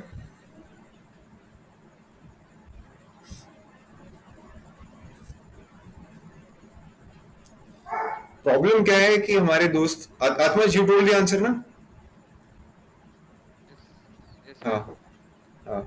अभी देखो ध्यान से, आत्मज ने क्या करा है मैं बताता हूँ आपको. आत्मज ने ध्यान दिया था जो मैं पढ़ा रहा था कि यहाँ पर दिस वाज देयर, है ना, तो उसने बोल दिया इसका आंसर ये है. लेकिन he did not see the condition that was there. Condition ये थी कि a dot b is greater than equal to 0. What is the value of a dot b? A dot b is nothing but magnitude of a, magnitude of b cos theta. अब आपको पता है this is always positive. अरे हाँ है ना, क्योंकि magnitude की बात चल रही है, दिस इज ऑलवेज पॉजिटिव. तो अब किस चीज के ऊपर बात आती है? cos theta is greater than equal to 0. अब हमारे जो कोऑर्डिनेट्स होते हैं उसमें cos थीटा पॉजिटिव कब आता है? फर्स्ट क्वाड्रेंट में और फोर्थ क्वाड्रेंट में. तो ये रिलेशन हो सकता है कौन? तो आंसर क्या आया? सी. यही होती है कि आप गलतियां कर देते हो, छोटी गलतियां. सी आंसर आएगा. ठीक है, this is first and second quadrant both. तो सेकंड क्वाड्रेंट में तो नहीं होता पॉजिटिव, गलत. This is which quadrant? ये सिर्फ सेकंड क्वाड्रेंट है, ये भी गलत. और ये तो होएगा नहीं क्योंकि हमारे इक्वल टू को भी साइन आ रहा है हमारा. अरे मेरी बात समझ में आई आपको? तो इस क्वेश्चन में पेन रखने की जरूरत थी? बताओ, सिंपल सी बात बताओ, हाँ है ना? पेन रखने की जरूरत नहीं थी. That is what I am trying to tell you यार. आपको क्वेश्चन को ढंग से पढ़ना है, आप गलतियां नहीं करोगे. हमने 3 क्वेश्चन कर लिए इस बार के 5 क्वेश्चन में से, बाकी क्वेश्चन भी अभी आपको दिखाऊंगा आपके सामने. ठीक है, कौन सा क्वेश्चन है ये? डॉट प्रोडक्ट में नहीं आएगा, वेक्टर प्रोडक्ट में आएगा. ठीक है, बट कोई नहीं, हम करेंगे, सारे क्वेश्चन करेंगे. तो आत्मज क्वेश्चन को पढ़ो पहले ढंग से. ठीक है, अभी वर्क डन बाय फोर्स. अभी ये थोड़ा फिजिक्स कंसेप्ट्स लेके आ रहा है. मैंने क्वेश्चंस तो नहीं देखे एनडीए में, लेकिन ऑब्वियसली बात है ये जेईई मेंस में फिजिक्स अगर आप देना चाह रहे हो फिर वैसे टाइप में क्वेश्चन डाल सकते हो जरूर. The work done by force is a scalar. ठीक है, देखो बड़ी इंटरेस्टिंग सी चीज है, मैं आपसे पूछना चाहता था बट मैंने बता ही दिया. Work done is a scalar but it is ironical. This is a product of 2 vectors, force and displacement. It is scalar. Only reason it is scalar because यहाँ पर डॉट प्रोडक्ट लगता है. मेरी बात समझ में आई आपको? जिस भी चीज में डॉट प्रोडक्ट लग जाएगा उसका आंसर विल बी स्केलर. ठीक है, इसको याद रखना है. तो कोई भी 2 वेक्टर्स का डॉट प्रोडक्ट करोगे तो स्केलर का मतलब क्या हो गया कि वहां पर एक लैम्डा वैल्यू आएगी जिसका कोई भी वेक्टर नहीं रहेगा, उसमें आई जे कैप का कोई कंपोनेंट कुछ नहीं रहेगा. इट विल बी स्केलर, मतलब एक नंबर है, न्यूमेरिकल वैल्यू रहेगी. मेरी बात समझ में आई?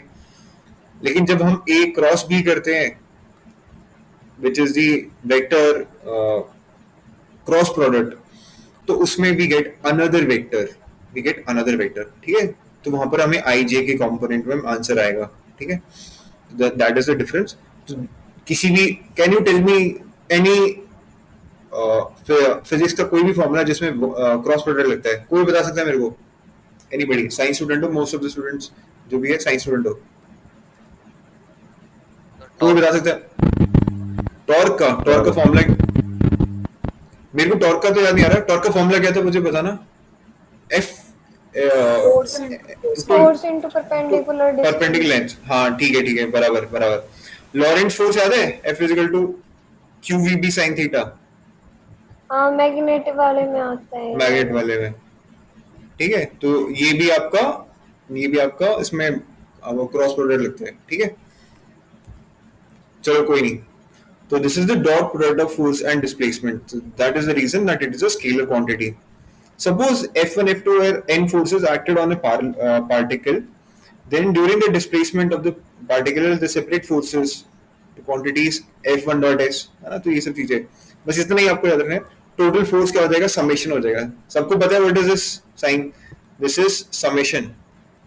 This is summation. समेशन मतलब सारी क्वांटिटीज जो भी रहेंगी आपकी. अगर मैं इसको लिख देता हूँ आई ए आई, इसका मतलब हो जाएगा A1 plus A2 plus A3 plus so on till AN. But if I write it as this is what is this? Anybody जिसको पता है इस साइन का मतलब क्या है?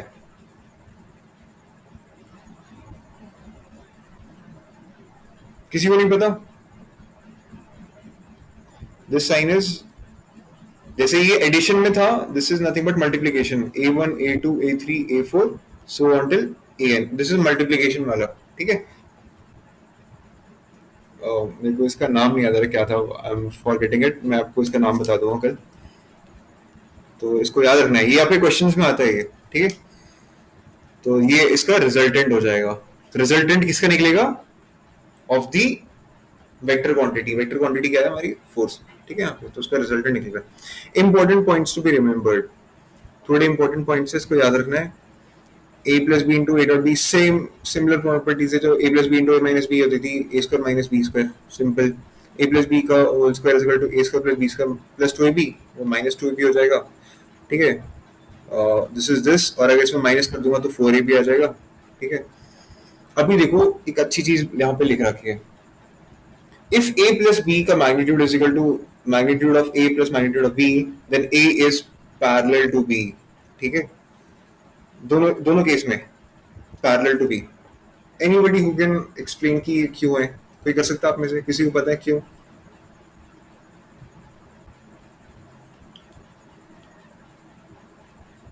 नहीं पता?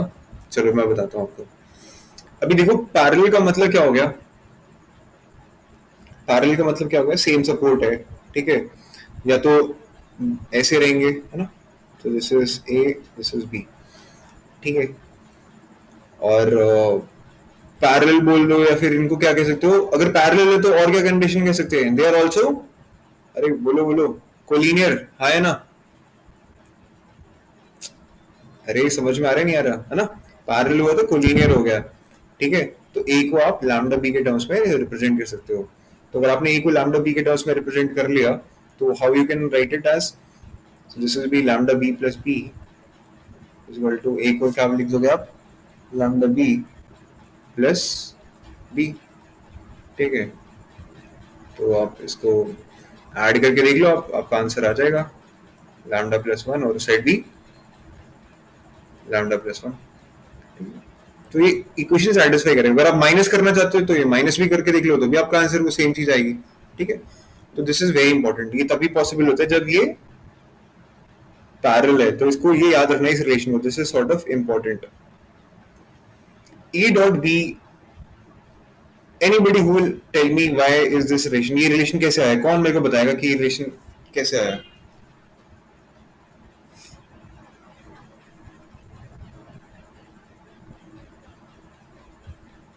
कौन बताएगा?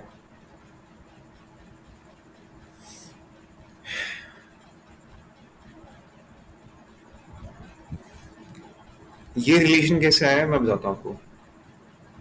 What is the value of A dot B? A dot B की वैल्यू होती है A का मैग्नीट्यूड, B का मैग्नीट्यूड और cos theta.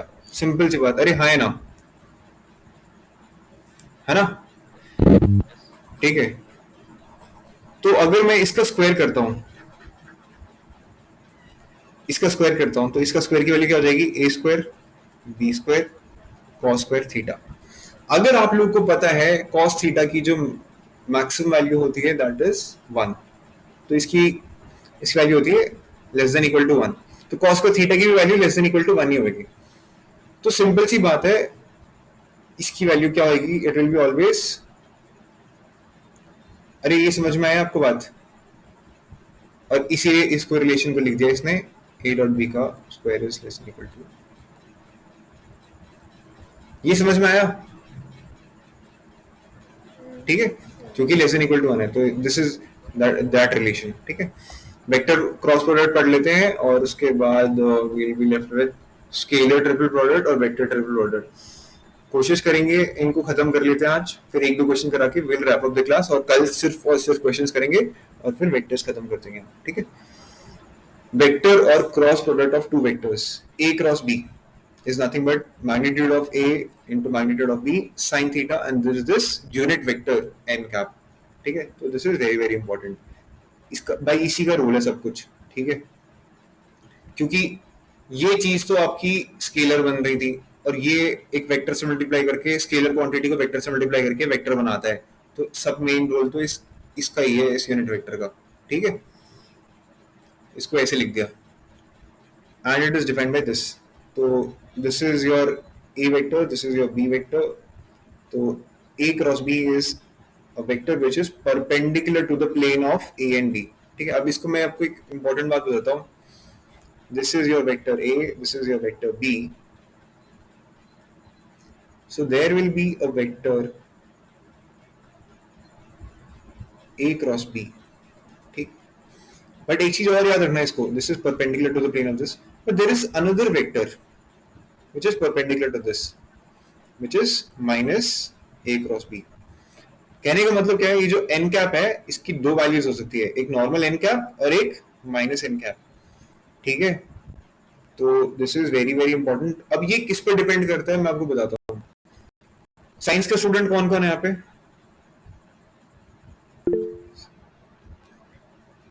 What is this?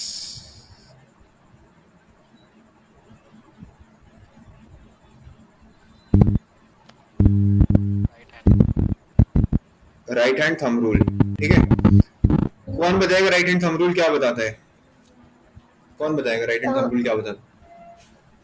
Current की डायरेक्शन और मैग्नेटिक फील्ड। हाँ, वेरी गुड साक्षी। तो ये जो अंगूठा होता है, अगर आप इसको इन क्या कहते हैं करंट के जो फ्लो है उसके डायरेक्शन में पॉइंट करते हो, तो ये जो आपकी फिंगर्स है जिस डायरेक्शन में कर्ल कर रही है, they will show the direction of the magnetic field, ठीक है। तो अगर आपका करंट ऐसे मूव कर रहा है अपवर्ड डायरेक्शन में और आपने अंगूठा ऐसे नॉर्थ मतलब ऊपर पॉइंट कर रहे हो, तो आपका जो मैग्नेटिक फील्ड लाइन है वो ऐसे रहेंगे, है ना, सिंपल सी बात है। लेकिन अगर आप का करंट ऐसे डाउनवर्ड मूव कर रहा है तो आपने अंगूठा अपने नीचे पॉइंट करोगे, है ना, कैसे ऐसे जाएगा आपका, ठीक है, जैसे भी जाएगा।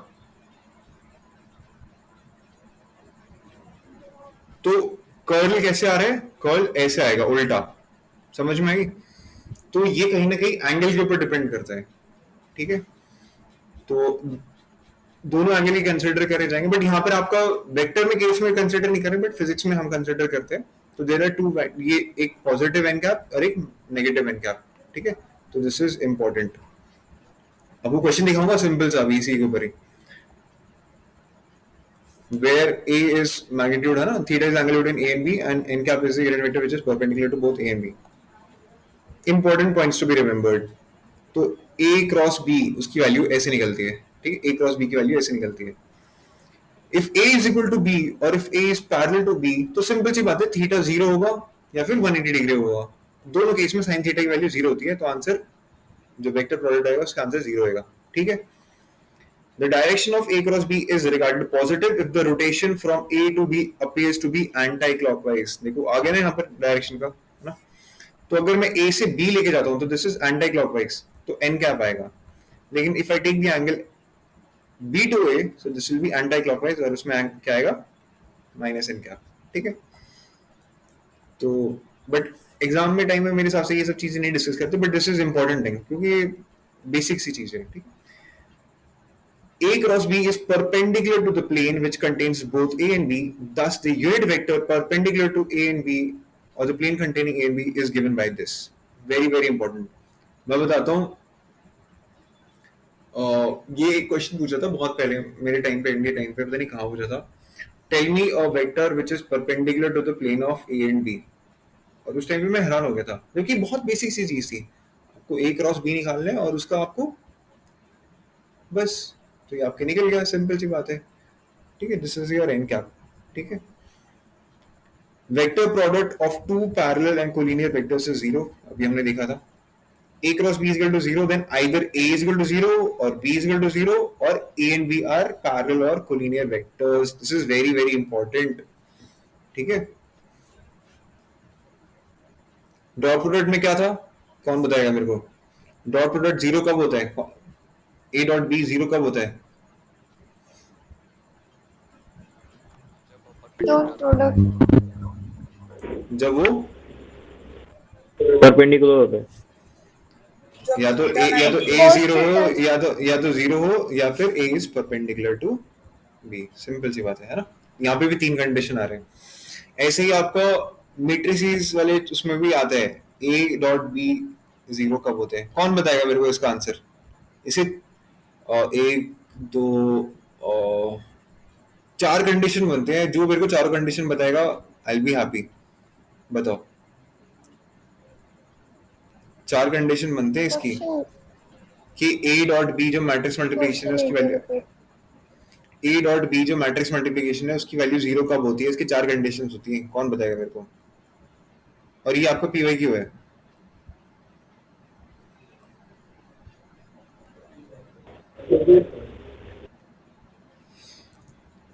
देखो, या तो A जीरो हो भैया या तो B हाँ क्या हो गया प्रसाद? या बी नल वेक्टर, ठीक है, या तो दोनों जीरो हो या ए और बी में से कोई भी जीरो नहीं होएगा। ठीक है, तब भी पॉसिबल है कि उनका प्रोडक्ट जीरो आएगा। ठीक है, तो कहीं ना कहीं वो इसी चीज से रिलेटेड है। Vector product of two perpendicular vectors. ठीक है, तो सिंपल सी बात है, अगर थीटा इज 90 डिग्री तो साइन इसकी वैल्यू 1 हो जाएगी और ए बी एन कैप। ठीक है, ये हमने देख ही लिया अभी। Vector product of two unit vectors, तो सिंपल सी बात है वो साइन थीटा एन कैप में आ जाएगा। जैसे क्रॉस प्रोडक्ट में हमने पढ़ा था सिर्फ वो कॉस थीटा के बराबर होता है, ये सिर्फ साइन थीटा एन कैप आएगा। वेरी वेरी इंपॉर्टेंट पॉइंट, कहीं ना कहीं ये वेक्टर ट्रिपल प्रोडक्ट में भी आएगा। Vector product is not commutative. मैंने बताया था आपको, अगर आप ए क्रॉस बी कर रहे हो तो आपका एन कैप आ रहा है पॉजिटिव डायरेक्शन जैसे भी है, और बी क्रॉस ए करोगे तो उस डायरेक्शन में आएगा तो नेगेटिव आएगा। This is negative of this. ठीक है, vector product of a vector A with itself is a null vector, जो कि हमने देखा था क्योंकि एंगल जीरो रहेगा। सिंपल सी बात है। Distributive law, does it hold? Yes, it holds distributive law. Dot product में भी कर रहा था, इसमें भी कर रहा है। ये इस पे सिंपल क्वेश्चन पूछा हुआ है आपसे पीवाईक्यू में कि डिस्ट्रीब्यूटिव लॉ ये सब लॉ होल्ड करता ही नहीं करता, और वो वहीं पर ही बच्चे कंफ्यूज हो जाते हैं वहां पे। ठीक है, area of a triangle and parallelogram, तो ट्रायंगल का एरिया आपको पता था हाफ होता है, और पैरेललोग्राम में हाफ नहीं, वो क्या होता है half into d1 into d2। अरे हाँ है ना, याद आ रहे? the d1 d2 are the diagonals of the parallelogram। ठीक है, एरिया ऑफ ट्रायंगल ऐसे लिख सकते हो आप, area of triangle with vertices having a b c position vectors. ठीक है, तो दिस इज लाइक दिस। अब एक छोटा सा काम दे रहा हूं मैं आपको। these are the position vectors of the vertices a b c। आपको मेरे को ये कल प्रूव करके दिखाना है कि ये एरिया ऑफ ट्रायंगल कैसे निकल के आया। ठीक है, इसका आप स्क्रीनशॉट ले लो। ठीक है, area of triangle ABC prove by position vector ABC।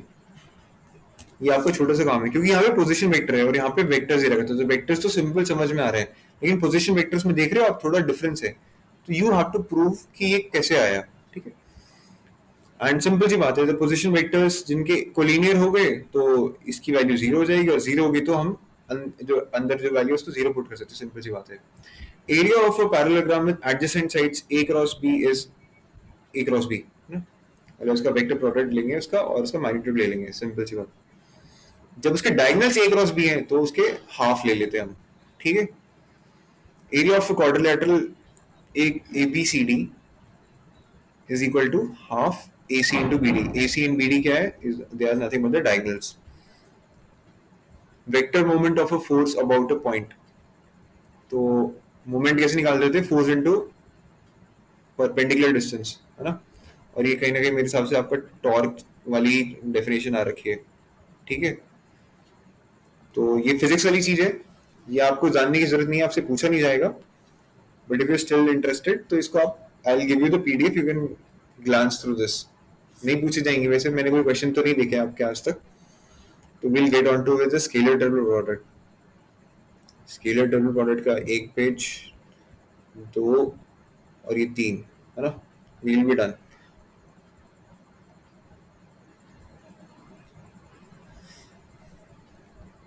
इसको थोड़ा ध्यान से समझना, स्केलर ट्रिपल प्रोडक्ट. इसको समझाने से पहले ना मैंने मैट्रिसेस एंड डिटरमिनेंट्स की क्लास ली थी last time,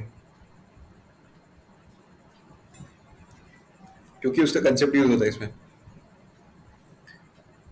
A, B and C are three vectors and A cross B dot C is called as scalar triple product and is denoted by this. ये sign याद रखना, ठीक है. This is very very important. ठीक है. Geometrical interpretation of a scalar triple product. The scalar triple product A cross B dot C represents the volume of a parallelopipe. What is a parallelopipe? Anybody who knows what is a parallelopipe?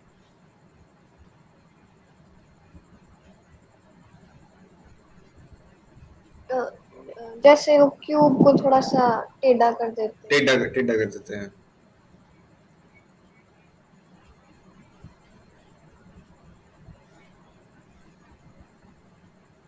ठीक है.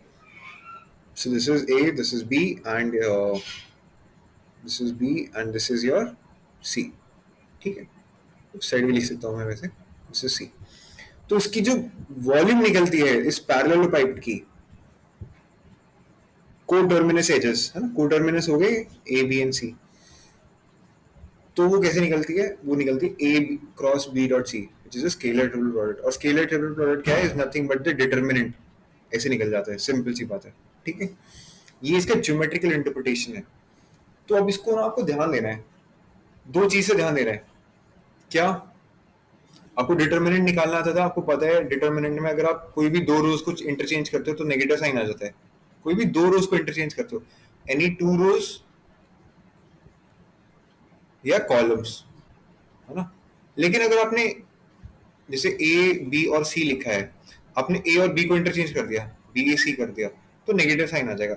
लेकिन अगर आपने फिर से ए और सी को interchange कर दिया, बी सी ए कर दिया, तो क्या हो जाएगा? वो नेगेटिव नेगेटिव पॉजिटिव बन जाएगा.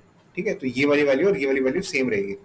तो दो ऑपरेशन को दो बार करोगे तो आंसर पॉजिटिव आ जाएगा. सिंगल ऑपरेशन करोगे, एक बार चेंज करोगे तो नेगेटिव साइन आएगा, क्योंकि हमें डिटरमिनेंट की प्रॉपर्टीज याद है. ठीक है. तो इस चीज को याद रखना है. एंड यहां से ही आपको एक ऑर्डर आएगा, अभी देखना है इसको. तो A B C is equal to B C A is equal to C A B. ठीक है. याद करने की जरूरत नहीं, सिंपल सी बात है. इसमें कहीं पर भी ऑपरेशन में से अगर मैं देखूं ए और बी को चेंज करता हूं तो क्या हो जाएगा? ये बी ए सी, तो ये नेगेटिव साइन आ जाएगा. लेकिन मैं अगर किसी एक को भी चेंज करना है, सी और बी को चेंज करता हूँ तो क्या हो जाएगा? सी ए बी आ गया, ये इसके बराबर आ गया. यहाँ पर मैं ए और सी को चेंज करता तो क्या हो जाता? बी सी ए, ये इसके बराबर आ गया. तो दो बार ऑपरेशन करूंगा तो मेरा आंसर पॉजिटिव आएगा. यस प्रसाद. भैया ये मैट्रिसेस वाला कर सकते हैं? ये मैट्रिसेस वाला क्या करना है? कंसेप्ट है मैट्रिसेस. हाँ, अरे मैट्रिसेस में ही तो होता है कि, हाँ वही मैं कह रहा हूँ, मैट्रिसेस वाले कंसेप्ट ही तो है कि कोई भी दो रोज को और कॉलम्स को इंटरचेंज करते हो तो नेगेटिव साइन आ जाता है. अगर आप फिर से वही ऑपरेशन करते हो तो पॉजिटिव साइन आ जाता है. तो इसको याद रखना है. अभी आपको इसके आगे दिख जाएगा, इसकी प्रॉपर्टी में दिख जाएगा. The scalar triple product is independent of the positions of the dot and cross. Is independent. ठीक है. सिंपल सी बात है. A cross B dot C लिखो या A dot B cross C लिखो. लेकिन is unaltered so long as the cyclic order, this is known as the cyclic orders of vectors remain unchanged. है ना. साइक्लिक ऑर्डर अगर change नहीं कर रहे तो कोई दिक्कत नहीं है, लेकिन आपने साइक्लिक ऑर्डर चेंज कर दिया तो वहां पे प्रॉब्लम आ जाएगी. ठीक है. The scalar triple product changes in sign but not in magnitude. Magnitude तो सेम रहेगी, सिंपल सी बात है. साइन में फर्क आ जाएगा ए बी सी का ए सी बी, ये बताया था अभी थोड़ी देर. The scalar triple product vanishes if any of the two vectors are equal. When any two of the vectors are equal, तो सिंपल सी बात है, डिटरमिनेंट भी जीरो होता था, अगर आप लोग को याद हो तो, है ना. याद है आपको? अगर मैं ए और बी लूंगा तो इसका आंसर डिटरमिनेंट का जीरो आता था. है ना. ये प्रॉपर्टी से याद होगी, सिंपल सी. ठीक है. सेम वही कंसेप्ट है, मैं कह रहा हूँ maths is almost inter related everywhere. Scalar है ना। और क्या कहते हैं, अगर टू वेक्टर्स इसके इक्वल हैं, और व्हाट इज द, और पैरेलल और कोलिनियर का क्या है, a is equal to lambda b, है ना। तो इसका मतलब क्या हुआ, अगर मेरे a b और c है, लेकिन a और b क्या है, कोलिनियर है, तो मैं a को लैम्डा b लिख सकता हूँ। तो how can I write it as lambda b और c। और आपको पता है डिटरमिनेंट में आप लैम्डा को बाहर लेके आ सकते हो, तो ये b और c हो जाएगा। तो सिंपल सी बात है, फिर से दो आपके रो सेम हो गए, तो आंसर क्या आ जाएगा, 0 आ जाएगा। तो अगर पैरेलल और कोलिनियर भी है तो भी आंसर 0 हो जाएगा। और सिंपल सी बात है, इसको ज्योमेट्रिकल इंटरप्रिटेशन से समझो। अगर आपके दो वेक्टर्स पैरेलल या कोलिनियर हो गए, तो भाई सिंपल सी बात है, पैरेलल पाइप तो बना ही नहीं, अरे हाँ है ना, लॉजिकल बात है ही नहीं है, तो वो वॉल्यूम तो कहां से आएगी फिर उसकी, है ना। फॉर एनी स्केलर एक्स ना, देखो जैसे बाहर निकाल दिया, जैसे मैंने लैम्डा बाहर निकाला था, एक्स वाई बी, तो एक्स वाई जेड सी बाहर निकाल दिया, सिंपल सी बात, जैसे मैंने अभी कहा था ना यहाँ पे। For any vectors A B C D, A plus B is equal to, करते थे ना हम वेक्टर्स, मतलब डिटरमिनेंट में नहीं निकालते थे, A plus B C D, इसको हम कैसे लिख सकते थे, A C D plus B C D, करते थे ना। ये भी एक प्रॉपर्टी है डिटर्मिनेंट्स की, और ये सेम प्रॉपर्टी वेक्टर्स में लग रही है यहाँ पे, ठीक है, same property.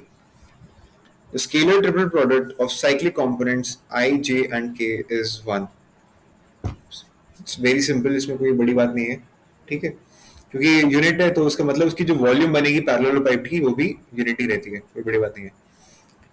A cross B dot C cross D, उसकी वैल्यू दिस, उसकी वैल्यू ये है, ठीक है। ये आपके वैसे काम नहीं आएगी, बहुत एडिशनल दे रखा है, बट इस फॉर्मूले याद कर सकते हो, इसका कोई याद करने की जरूरत नहीं है, ठीक है। इसको आज से याद करने की जरूरत नहीं है, इसको आप थोड़ा बहुत देख सकते हो, बट इसमें कोई बहुत बड़ी बात नहीं है। अगर आप ध्यान से देखो, याद करने का तरीका क्या है, जैसे एक साइड ले लो कोई भी, जैसे ए ऐसे लिख रखा है, बी ऐसे लिख रखा है, सी ऐसे लिख रखा है, और यू ऐसे लिख रखा है, वी ऐसे लिख रखा है, और डब्ल्यू ऐसे लिख रखा है। इसको हम ऐसे भी लिख सकते हैं, सिंपल सी बात है, A A A, B B B, C C C, dot U dot U dot U, dot V dot V dot V, dot W dot W dot W. Simple सी बात है, मैंने कुछ नहीं करा, ये इसका क्या कर दिया, मैंने इसका ट्रांसपोज कर दिया। और आपको भी पता है कि ए की वैल्यू डिटरमिनेंट की is equal to A transpose, है ना, तो मैंने ट्रांसपोज करा। तो this is how you can remember कि इसका एक्सपेंशन कैसे हो रखा है, ठीक है।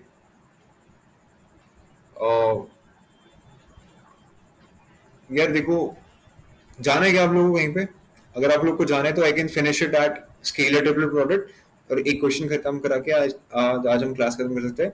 कल हम सिर्फ वेक्टर ट्रिपल प्रोडक्ट खत्म करके क्वेश्चंस प्रैक्टिस करेंगे, ठीक है। तो बस ये है कि हाँ यहाँ तक बच रहा है, इसको करा देता हूँ। 3 non-zero vectors A, B and C are coplanar if and only if A, B, C is equal to 0.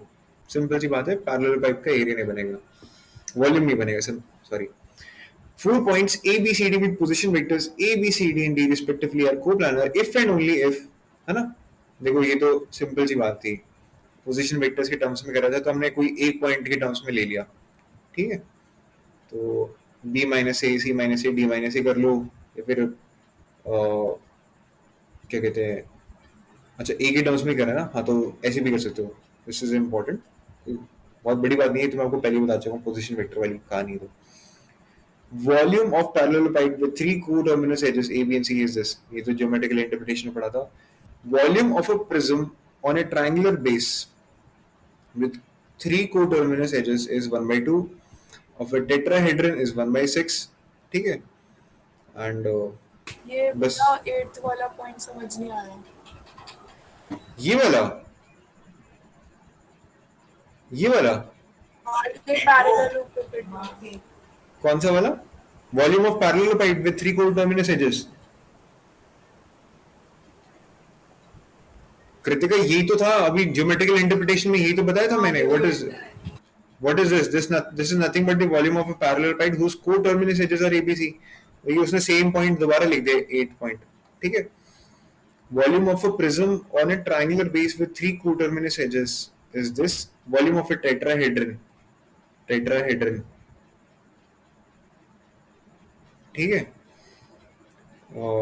वो ऐसे होएगी, ठीक है, दिस इज टेट्राहेड्रन, और पैरेललोपाइड का हाफ हो जाएगा, टेट्राहेड्रन का 1/6 हो जाएगा। आपको बस ये न्यूमेरिकल वैल्यूज इसकी याद रखनी है कि कौन सा किसके बराबर है, ठीक है, दैट इज इट। एंड ये पोजीशन वेक्टर वाली चीज, सेम चीज यहाँ पे इसने टेट्राहेड्रन में यूज कर दी है, नथिंग। हम ट्रिपल प्रोडक्ट को छोड़ते हैं। अभी मैं आपको ये एक दो क्वेश्चन दिखाता हूँ जो कि मैं बताता हूँ कि ये देखो हमने ये चीजें पढ़ ली अभी, and I think you must be in the position to solve these questions. Tell me the answer of question number 92, जल्दी बताओ। बहुत आसान क्वेश्चन है, बहुत आसान क्वेश्चन है।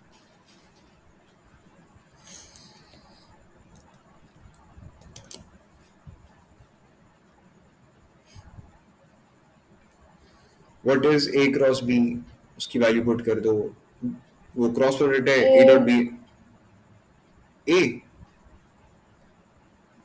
मैं वही पूछ रहा हूँ, what is the value of ए?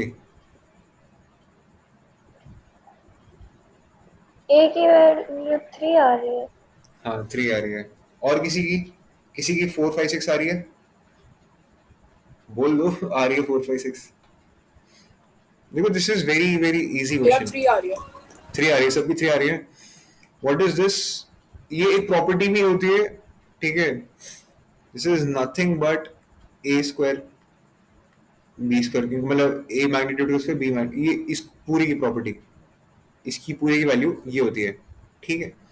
इसकी वैल्यू 144 है। यू माइट आस्क कैसे होती है, सिंपल सी बात है, क्रॉस प्रोडक्ट है तो A square B square cos sine square theta होएगा, और वो क्या हो जाएगा A square B square cos square theta. ये और ये कॉमन ले लो, sine square theta plus cos square theta 1 हो जाता है, तो ये वाली वैल्यू आती है। अब स्क्वायर रूट हटा दो तो ए डॉट बी, मतलब ए, इन दोनों का प्रोडक्ट कितना हो जाएगा 12, उसकी वैल्यू 4 दे रखी तो इसकी वैल्यू 3 आ जाएगी, है ना। सिंपल सा, बहुत सिंपल क्वेश्चन था। तो देखो एक क्वेश्चन आसान, दूसरा क्वेश्चन आसान, तीसरा क्वेश्चन आसान, चौथा क्वेश्चन में थोड़ा टाइम लग गया, ठीक है, चौथा क्वेश्चन में थोड़ा टाइम लग गया। पांचवें क्वेश्चन का आंसर बताओ जल्दी, पांचवें क्वेश्चन का आंसर बताओ, बहुत सिंपल क्वेश्चन।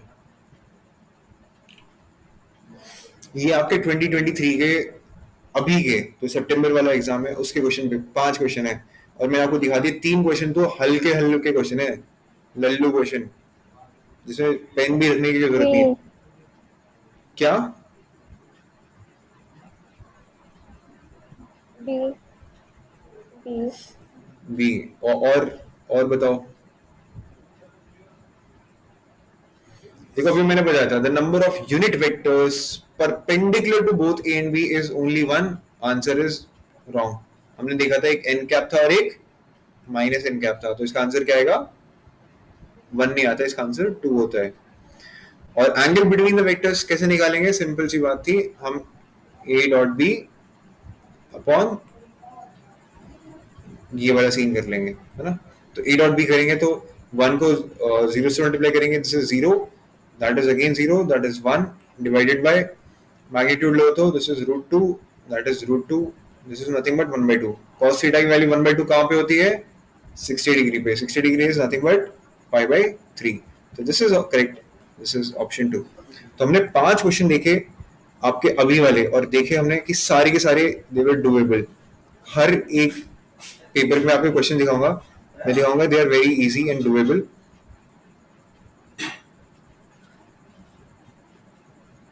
कल हम और अच्छे अच्छे क्वेश्चन प्रैक्टिस करेंगे, but I want you all to solve this question, ठीक है।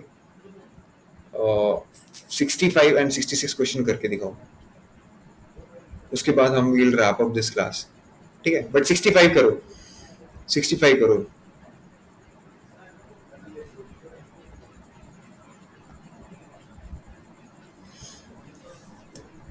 एंड कल तो नहीं, परसों से जब भी क्लास होगी प्लीज यार अपना डिनर कर लेना जल्दी से, प्लीज।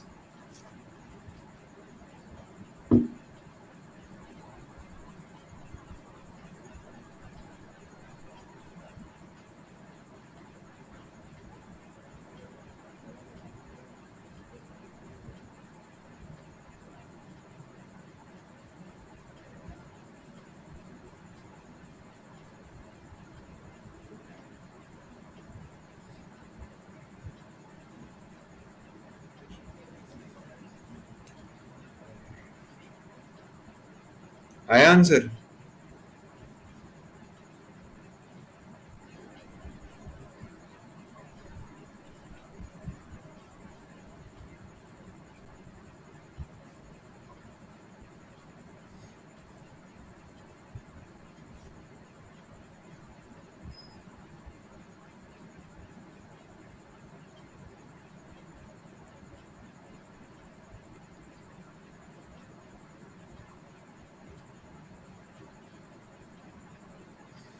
देखो इसको करने का ना एक लंबा तरीका है और मैं आपको एक छोटा तरीका भी बताऊंगा।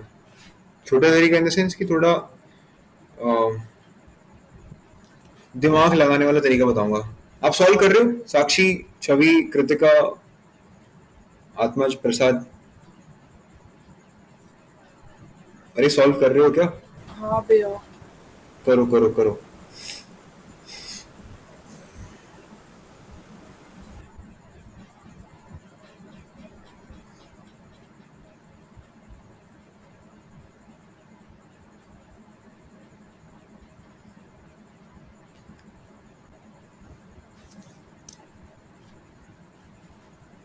सिर्फ और सिर्फ मैंने मन में कैलकुलेशन करी थी और मैंने बी का आंसर निकाल दिया। अगर मैं आपको बोलूं ऐसी ट्रिक से निकाल के दिखाऊं, ट्रिक नहीं है यार, सिर्फ और सिर्फ दिमाग लगाया मैंने। आप लोग को बताऊंगा, ऐसे आप दिमाग लगाओगे आपका टाइम बचेगा, आप ज्यादा से ज्यादा क्वेश्चन अटेम्प्ट कर पाओगे। बिकॉज आई रियली वांट कि मेरे स्टूडेंट्स में से कोई बंदा 600 का मार्जिन जो स्कोर है उसको ब्रेक करे, 600 प्लस लेके आए, और बाकी सब कम से कम 500, कम से कम 500, that should be the threshold.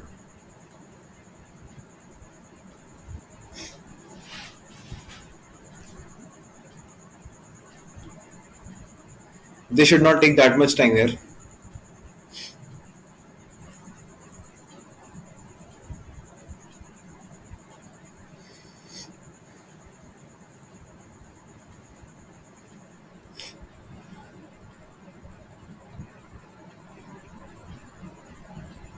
साक्षी,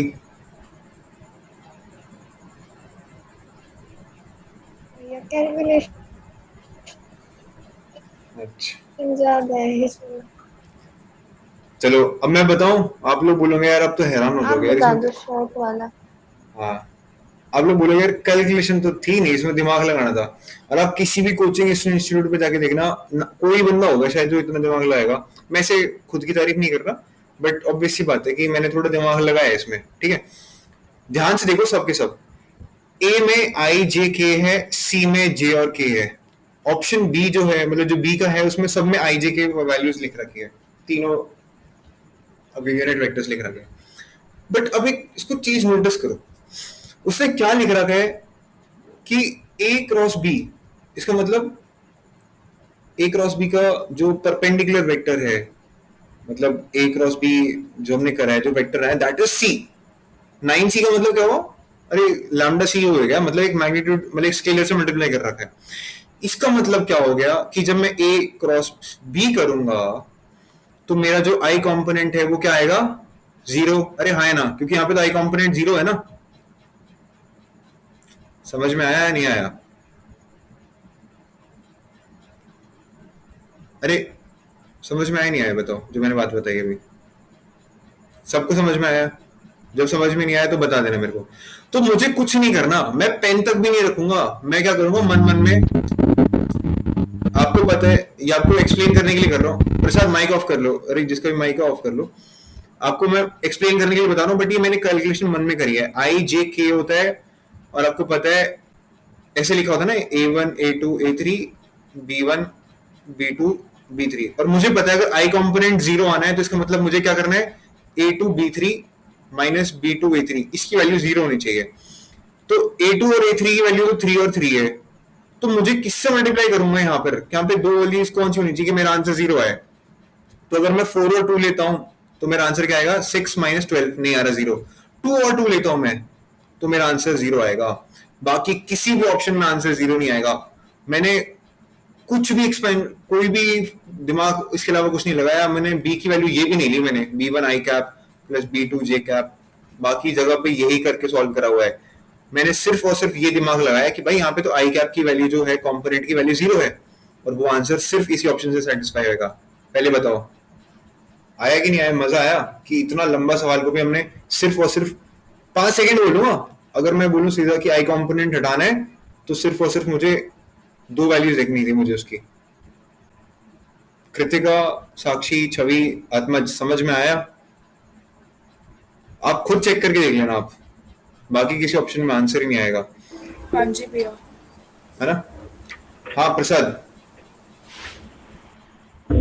भैया भैया हाँ हाँ पूछ। ये जो आपने लास्ट में वेक्टर प्रोडक्ट लिया उसके बाद में आई के लिए जो कांस्टेंट लग रहा था उसको 0 बनाने की कोशिश की। हाँ कोशिश करी, हाँ फिर? हेलो। हाँ हाँ हाँ तो फिर भैया ये बाद वाला जो आपको ये रेक्टेंगल में किया वो नहीं समझा। देखो, मेरे को ऐसे लग रहा है इसको समझ में तो आया, लेकिन फिर भी मेरे को थोड़ा एक्सप्लेन करना पड़ेगा इसको। अ, ये मैंने आपको भी दिखाया था। अब इसका ये a क्रॉस b की जो वैल्यू है that is equal to 9 times of vector c। तो अगर 9 टाइम्स ऑफ वेक्टर c के बराबर है तो इसका मतलब क्या हो गया, वो 9j माइनस 9k हो गया। अरे सिंपल सी बात है। तो यहाँ पे जो i कंपोनेंट है उसकी कोफिशिएंट क्या है, उसका कोफिशिएंट 0 है। तो अगर इसकी वैल्यू लिखता हूँ, a की वैल्यू दिस इज 3 3 3, और b की वैल्यू मुझे नहीं पता है, b की वैल्यू मुझे नहीं पता है, ठीक है। लेकिन i कंपोनेंट की वैल्यू कैसे निकलती है, अगर मैं b1 b2 b3 लिखता हूँ, ठीक है, इसको छोड़ो। आई कॉम्पोनेंट की वैल्यू कैसे निकलती है, हम डिटरमिनेंट कैसे निकालते हैं, आई कॉम्पोनेंट की वैल्यू कैसे निकलेगी, ऐसे निकलती है ना। यहाँ पर ये B2 है, ये B3 है, तो इसकी वैल्यू कैसे निकलती है, 3 into B3 minus 3 into B2 is equal to 0। तो 3 कॉमन ले लिया मैंने, तो B3 माइनस B2 की वैल्यू 0 आनी चाहिए। कौन से ऐसे ऑप्शन है जिसमें ये B1 है, ये B2 है, ये B3 है, कौन से ऑप्शन ऐसे हैं जिसमें B3 माइनस B2 की वैल्यू 0 है? तो वो सिर्फ और सिर्फ ऑप्शन बी है। अब समझ आया हाँ भैया प्रसाद? समझा समझा। ठीक है। तो इस तरीके हाँ से हमने बिल्कुल भैया। बहुत बड़े क्वेश्चन को छोटा कर दिया है। अब आपका नेक्स्ट पार्ट क्या बनता है, वो तो बहुत हलवा पार्ट होगा। सिंपल सी बात है, a प्लस बी की वैल्यू पूछी है तो a प्लस बी कर दो। a प्लस बी कर दो कितना हो जाएगा, 8i plus 5j plus 5k, this is a plus B. And what is the angle between c, तो j माइनस k। तो a डॉट b कर दो आप, तो वो 0 हो जाएगा। तो दिस इज 5 माइनस 5, है ना, 5 माइनस 5, न्यूमरेटर 0 हो गया। तो सिंपल सी बात है, cos थीटा की वैल्यू 0 कब होती है, 90 डिग्री पे। आप मेरे को बताओ, ये दो क्वेश्चन, क्या ये दो क्वेश्चन 30 सेकंड के अंदर हो नहीं सकते थे जिस तरीके से मैंने बताया? सिंपल सी बताओ बात,